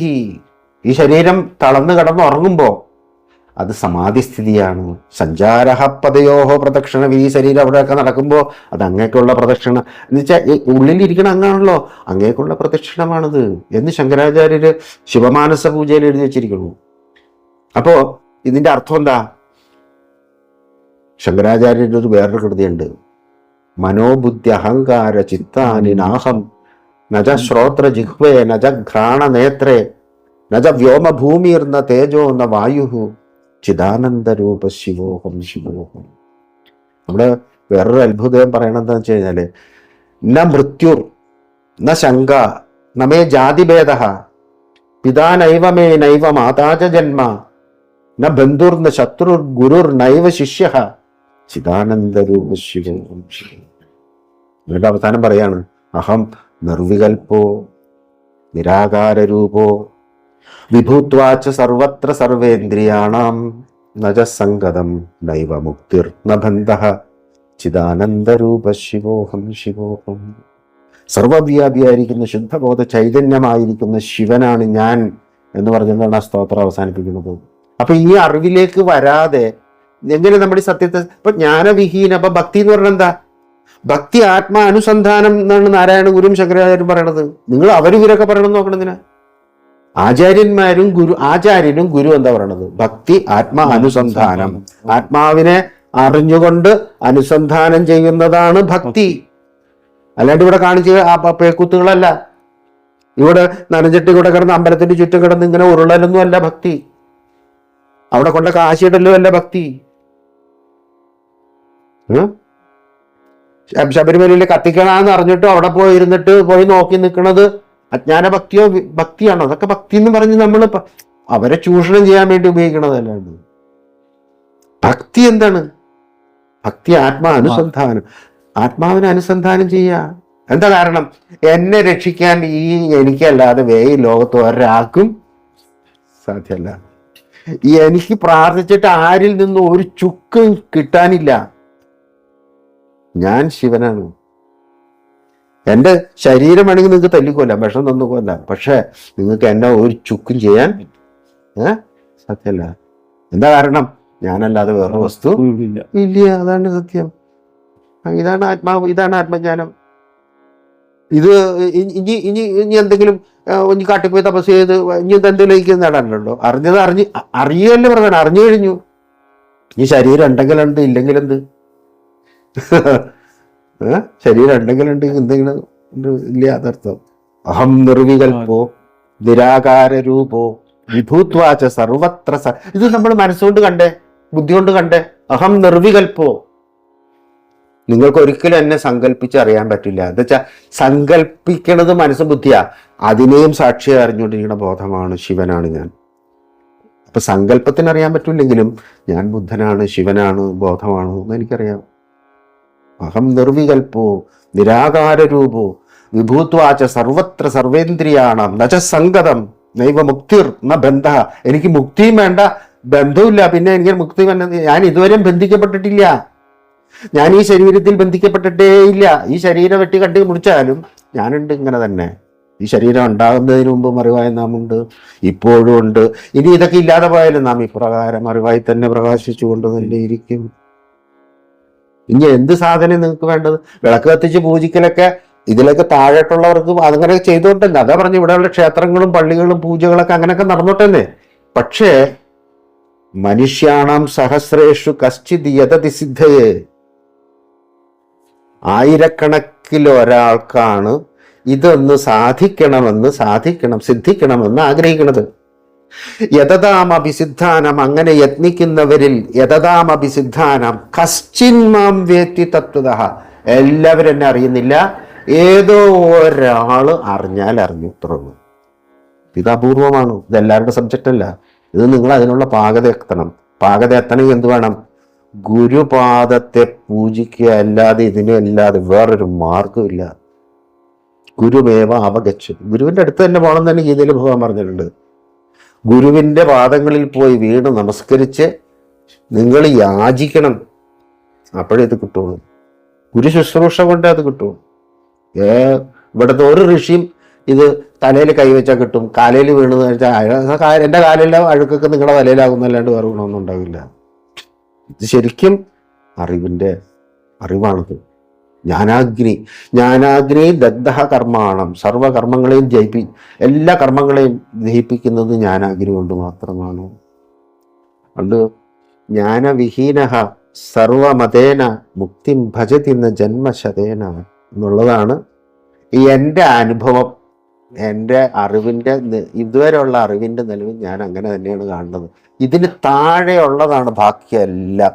നിങ്ങൾ അറിയാതെ അറിവിനെ അറിയാതെ എങ്ങനെയാണ്? ത്രിപുടി മുടിഞ്ഞ് തെളിഞ്ഞിടുന്ന ദീപം കപട യതിക്ക് കരസ്ഥമാകുകയില്ല. ത്രിപുടി മുടിയണം. എന്താ ത്രിപുടി? കാണുന്നവൻ, കാഴ്ച, കാണപ്പെടുന്ന വസ്തു. ഉണ്ടോ? നിങ്ങൾ സത്യത്തെ സാക്ഷാത്കരിച്ചിട്ടില്ല. ഇവിടെ ഇപ്പോൾ ഇരുന്ന് ജീവ ഈശ്വര ജഗത് ഭേദരഹിത അദ്വൈത തേജസ്സിനെ അറിഞ്ഞുകൊണ്ട് ജ്ഞാനതലത്തിൽ അറിഞ്ഞവൻ ജ്ഞാനിയായി. അയാൾ ജീവൻ മുക്തനായി എന്നാണ് എൻ്റെ അഭിപ്രായം, എൻ്റെ അനുഭവം. അതല്ല, ഈ ശരീരം വീണു കഴിഞ്ഞാൽ ബ്രഹ്മം തന്നെയായിട്ട് തന്നെ വർത്തിക്കുന്നു. അഹങ്കാരമായിട്ട് നിങ്ങൾക്ക് തോന്നും, അറിഞ്ഞുകൊണ്ടാ പറയണത്. അഹങ്കാരമൊന്നുമല്ല, അറിഞ്ഞുകൊണ്ട് തന്നെയാ പറയാ. എനിക്കൊരു അഹങ്കാരം ഉണ്ടായിട്ട് പറയണത്. എന്താ കാരണം? അറിവില്ലാതെ അറിയാൻ പറ്റില്ല എന്ന് പറഞ്ഞിട്ടുള്ള സംഭവമല്ല അത്. അറിയാൻ പറ്റില്ല എന്ന് പറഞ്ഞാൽ ഞാൻ ഇത്ര സംസാരിക്കേണ്ട കാര്യമില്ലല്ലോ. അപ്പോ ഇത് മനുഷ്യരിൽ ആയിരക്കണക്കിന് മനുഷ്യരിൽ ഒരാൾക്ക് ഇത് ഇങ്ങനെ അറിയണമെന്നൊരാഗ്രഹം ഉണ്ടാവും. അങ്ങനെ ആഗ്രഹം ഉണ്ടാവുന്ന ആയിരക്കണക്കിന് ഒരാൾക്ക് ഇത് പ്രയത്നിക്കുന്നുള്ളൂ. ആ പ്രയത്നിക്കുന്ന ആയിരക്കണക്കിന് ഒരാളെ കാണുന്നത് അറിഞ്ഞാൽ അറിഞ്ഞില്ലെങ്കിൽ ഇല്ല. അത്രേ ഉള്ളൂ. ഇത്ര സൂക്ഷ്മമായിട്ട് തന്നെ ഭഗവാൻ ഗീതയിൽ പറഞ്ഞേക്കുന്നത്. നാരായണ ഗുരുവിൻ്റെ ജനനി നവരത്ന മഞ്ജരി എന്ന കൃതിയിൽ നിന്നും ഒരു ശ്ലോകമുള്ളത്: സിദ്ധാനുഭൂതിയിലും എത്താതെയാം അതിമഹത്തായിടും ജനനി നീ. അത് സിദ്ധാനുഭൂതിയിലും എത്താതെയാം അതിമഹത്തായിടും ജനനി നീ. ഈ പ്രപഞ്ചത്തെ ജനിപ്പിച്ച അല്ലെങ്കിൽ പ്രസവിച്ച അമ്മേ, ഞാൻ ആത്മജ്ഞാനിയായാലും ശുദ്ധബോധ ചൈതന്യം മാത്രമേ ഉള്ളൂ എന്ന് ഞാൻ അനുഭവിച്ച് ആനന്ദിച്ചു കൊണ്ടിരിക്കുമ്പോഴും നീ ഇവിടെ കാണിച്ച ഈ ജാഗ്രത സ്വപ്നവും സുഷുപ്തി ഉണ്ടല്ലോ, അതെങ്ങോട്ട് പോയി? അതെവിടെയാണ്? ഇത് എന്താണെന്ന് എനിക്ക് ഇപ്പോഴും ഒരു പിടുത്തവും കിട്ടണില്ല. അതാണ് ഈ മായയുടെ വൈഭവം. ഈ സത്യത്തിലില്ല ഈ ഉലകം എന്ന് ഞാൻ ഇവിടെ ഈ ലോകത്തിൽ ഇരുന്നു കൊണ്ട് നിങ്ങളോട് ഇങ്ങനെയൊക്കെ ഈ ലോകത്തിൽ ഇരുന്നുകൊണ്ട് സംസാരിക്കണം. അപ്പോഴും ഞാൻ അറിയണു സത്യത്തിലില്ല ഉലകം എന്നുള്ളത്. പക്ഷെ അതാണ് സിദ്ധാനുഭൂതിയിലും എത്തിയാലും ഇതെന്തൊരു ഇതാണ്. ഈ ശരീരത്തിൽ ഇരുന്നു കൊണ്ട് ഇതിനെ പൂർണ്ണമായിട്ട് അറിയാൻ ആർക്കും സാധ്യമല്ല ഈ ലോകത്തെ കുറിച്ച്. ഇതിനൊരു വിശദീകരണം തരാൻ ഞാനല്ലേ അമ്മേ, എന്നെ കൊണ്ട് പറ്റണില്ല അമ്മേ. ആരെയമ്മ? ബോധശക്തി, ബ്രഹ്മത്തിന്റെ ശക്തി. നീയല്ലോ മായയും മായാവിയും മായാവിനോദനും, നീയല്ലോ മായയെ നീക്കി സായുജ്യം. ഈ സായുജ്യമൊക്കെ തരും, പക്ഷെ നിന്റെ സ്വരൂപം എനിക്ക് ഒരു പിടുത്തവും കിട്ടണില്ല അമ്മേ. എനിക്കിപ്പോഴും അറിയില്ല ജാഗ്രത എന്താണെന്ന്. ഈ ലോകം ഇല്ലാന്ന് എനിക്കറിയാം, പക്ഷെ ഈ ലോകം ഇല്ലെങ്കിൽ ഇതൊക്കെ ഇവിടെ ഉണ്ടല്ലോ. അതാണ് സത്യത്തിലില്ല ഉലകം സകലം വിവേക വിധ്വസ്തമായ പിറകും വിലസുന്നു മുൻപോൽ നിസ്തർക്കമായി മരുവിലില്ലഹമെന്നു സിദ്ധിക്കലും വിലസിടുന്നതു മുൻ പ്രകാരം. ഇതാണ് ഭഗവതിയുടെ വൈഭവം. ഇതൊന്നും പൂർണ്ണമായിട്ടൊന്നും സിദ്ധിക്കാൻ എന്റെ ശക്തിയായിട്ട് പോലും എനിക്ക് സാധിക്കണില്ല. ഭാഗവത്തിൽ ഭഗവാൻ ഒരു സ്ഥലത്ത് പറയാണ്, ഉദ്ധവരെ, ഇത് ഈ ജഗത്ത് അനന്തമാണ്, പക്ഷെ ഇത് എൻ്റെ ഒരു അംശം മാത്രമാണ്. അതിനും ഞാൻ വ്യാപിച്ചു നിൽക്കുന്നു, ഇതിനപ്പുറത്തും ഞാൻ വ്യാപിച്ചു നിൽക്കുന്നു. പക്ഷേ എൻ്റെ അനന്തതയെ ഞാൻ അറിഞ്ഞു എന്ന് വെച്ചാൽ അത് എൻ്റെ അനന്തതയല്ല. അതുകൊണ്ട് ഞാൻ പോലും എൻ്റെ അനന്തതയെ അറിയാൻ പറ്റണില്ല എന്ന്. പിന്നെ ഇന്ന് ഭഗവാൻ ആ പറയേണ്ടതിന്റെ അർത്ഥം മനസ്സിലായോ? ഞാൻ സർവവ്യാപിയാണെന്നും സർവബോധ സ്വരൂപമാണെന്നൊക്കെ എനിക്കറിയാം. എന്നാലും ഉരുമറവാൽ അറിവില്ല ഉണർന്നിതെല്ലാം അറിവരില്ല അതിരറ്റതാകയാൽ ഈ അരുമയെ ആരറിയുന്നു അഹോ വിചിത്രം. ഇതാണ് എന്റെ ആൻസർ. ഇത് കാര്യമൊക്കെ ശരി, ഇതൊക്കെ ഉണ്ട്, ഇല്ല എന്ന് പറഞ്ഞിട്ടും ബോധ്യമായിട്ടൊക്കെ പറഞ്ഞാലും വീണ്ടും ഇതൊക്കെ ഇവിടെ തന്നെ കാണുന്നില്ലേ? സത്യത്തിലില്ല ഉലകം സകലം വിവേക വിധ്വസ്തമായ പിറകും വിലസുന്നു മുൻപോൽ നിസ്തർക്കമായി മരുവിലില്ല ഹനീരമെന്നു സിദ്ധിക്കലും വിലസിടുന്നതു മുൻപ്രകാരം. ജ്ഞാനിക്ക് സത്തുലക ചിത്തു സുഖസ്വരൂപം. ഇത് നമുക്ക് ശരിയാ. ജ്ഞാനിക്ക് സത്തുലക ചിത്തു സുഖസ്വരൂപം ആനന്ദമല്ല അനൃതന അജ്ഞനിത് അപ്രകാശം. കാണുന്നവന് സുഖമസ്ഥിതയാർന്ന ഭാനുമാൻ അർക്കൻ അന്ധന് ഇരുളാർന്നൊരു ശൂന്യ വസ്തു. അപ്പോഴും ഞാനി പറയാണ്, സിദ്ധാനുഭൂതിയിലും എത്താതെയാം അതിമഹത്തായിടും ജനനി നീ. ആരോടെ പറയണത്? എന്റെ ശക്തിയോട് ഞാൻ തന്നെ പറയാ. ശിവന്റെ ശക്തിയോട് പറയാണ്, എനിക്ക് നിന്റെ വൈഭവം എനിക്ക് മനസ്സിലാവണില്ല, നീ ഇതൊക്കെ എങ്ങനെയാ കാണിച്ച് കൂട്ടണത് ഇതൊക്കെ എന്നുള്ളത്. അമ്മയ്ക്ക് നമസ്കാരം.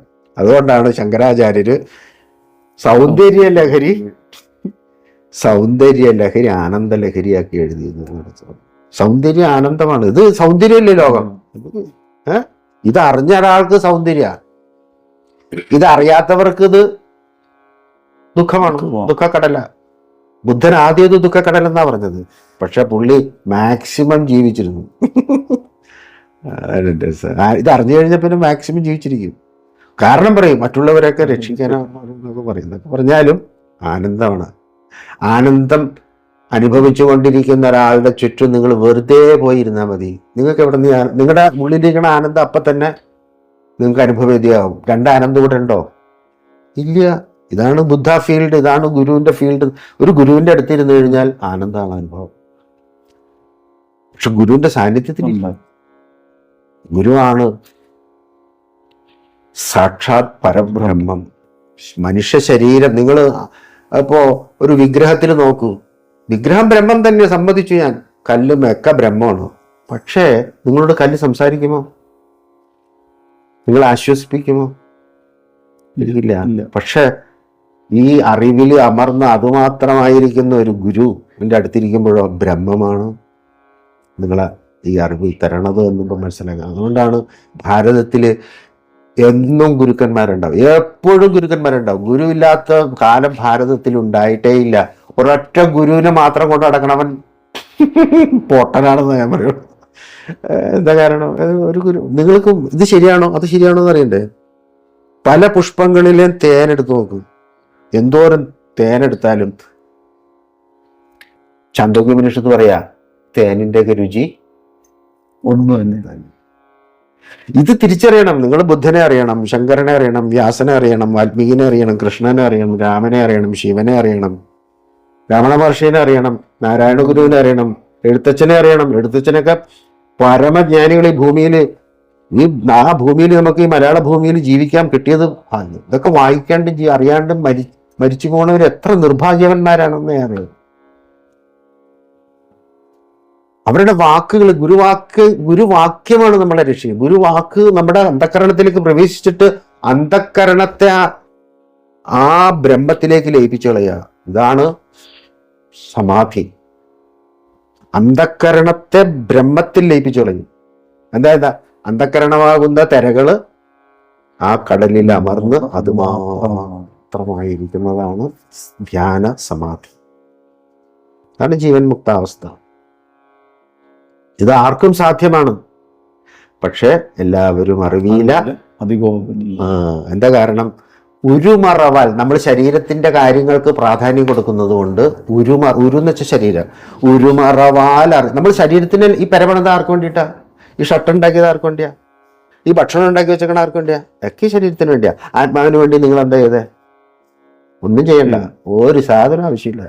ഉരുമറവാൽ അറിവിയില്ല, ഉണർന്നിതെല്ലാം അറിവവരില്ല, അതിരറ്റതാകയാൽ ഈ അരുമയെ ആരറിയുന്നു? അഹോ വിചിത്രം. അഹോ നാരായണ ഗുരു അഹോ വിചിത്രം. ഞാനും അത് തന്നെ പറയാം, അഹോ വിചിത്രം. ഗുരു പറയണത് തന്നെ ഞാൻ പറയണത്. പുതിയായിട്ടൊരു വാക്ക് ഞാൻ ഭാഷ തെറ്റിപ്പോയാൽ ചിലപ്പോൾ അർത്ഥം മാറിപ്പോകും. അതുകൊണ്ട് മിണ്ടണില്ല. അതോടെ അറിവ് ഞങ്ങളോട് ഷെയർ ചെയ്തതിന് മീറ്റു ചാനലിൻ്റെ ഹൃദയം നിറഞ്ഞ നന്ദിയും കടപ്പാടും അറിയിച്ചുകൊള്ളുന്നു. ഇത് ഈ വേദാന്ത ചിന്ത പുണ്യം വർദ്ധിപ്പിക്കും. അത് ഷെയർ ചെയ്തു ഞാൻ. ആ പുണ്യം എനിക്ക് വേണ്ട. എന്താ കാരണം? ഇനി ഒരു ശരീരം എടുത്ത് വരാൻ ഞാൻ താല്പര്യപ്പെടുന്നില്ല.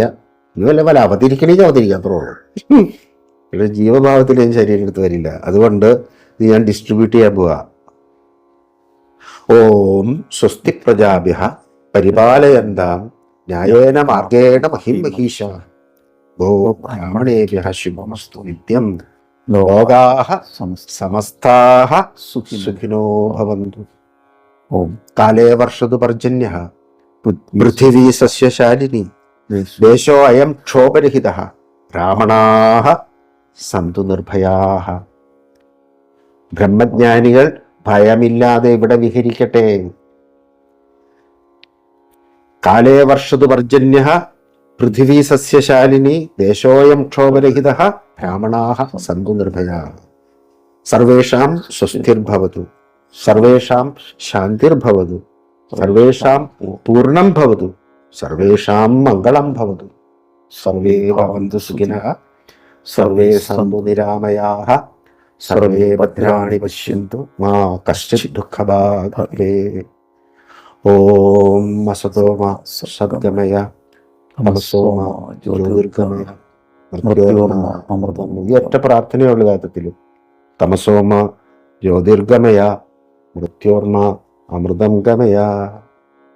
ഓം പൂർണ്ണമദ പൂർണ്ണമിദം പൂർണ്ണാത് പൂർണ്ണമുദച്യതേ പൂർണ്ണസ്യ പൂർണ്ണമാദായ പൂർണ്ണമേവ അവശിഷ്യതേ.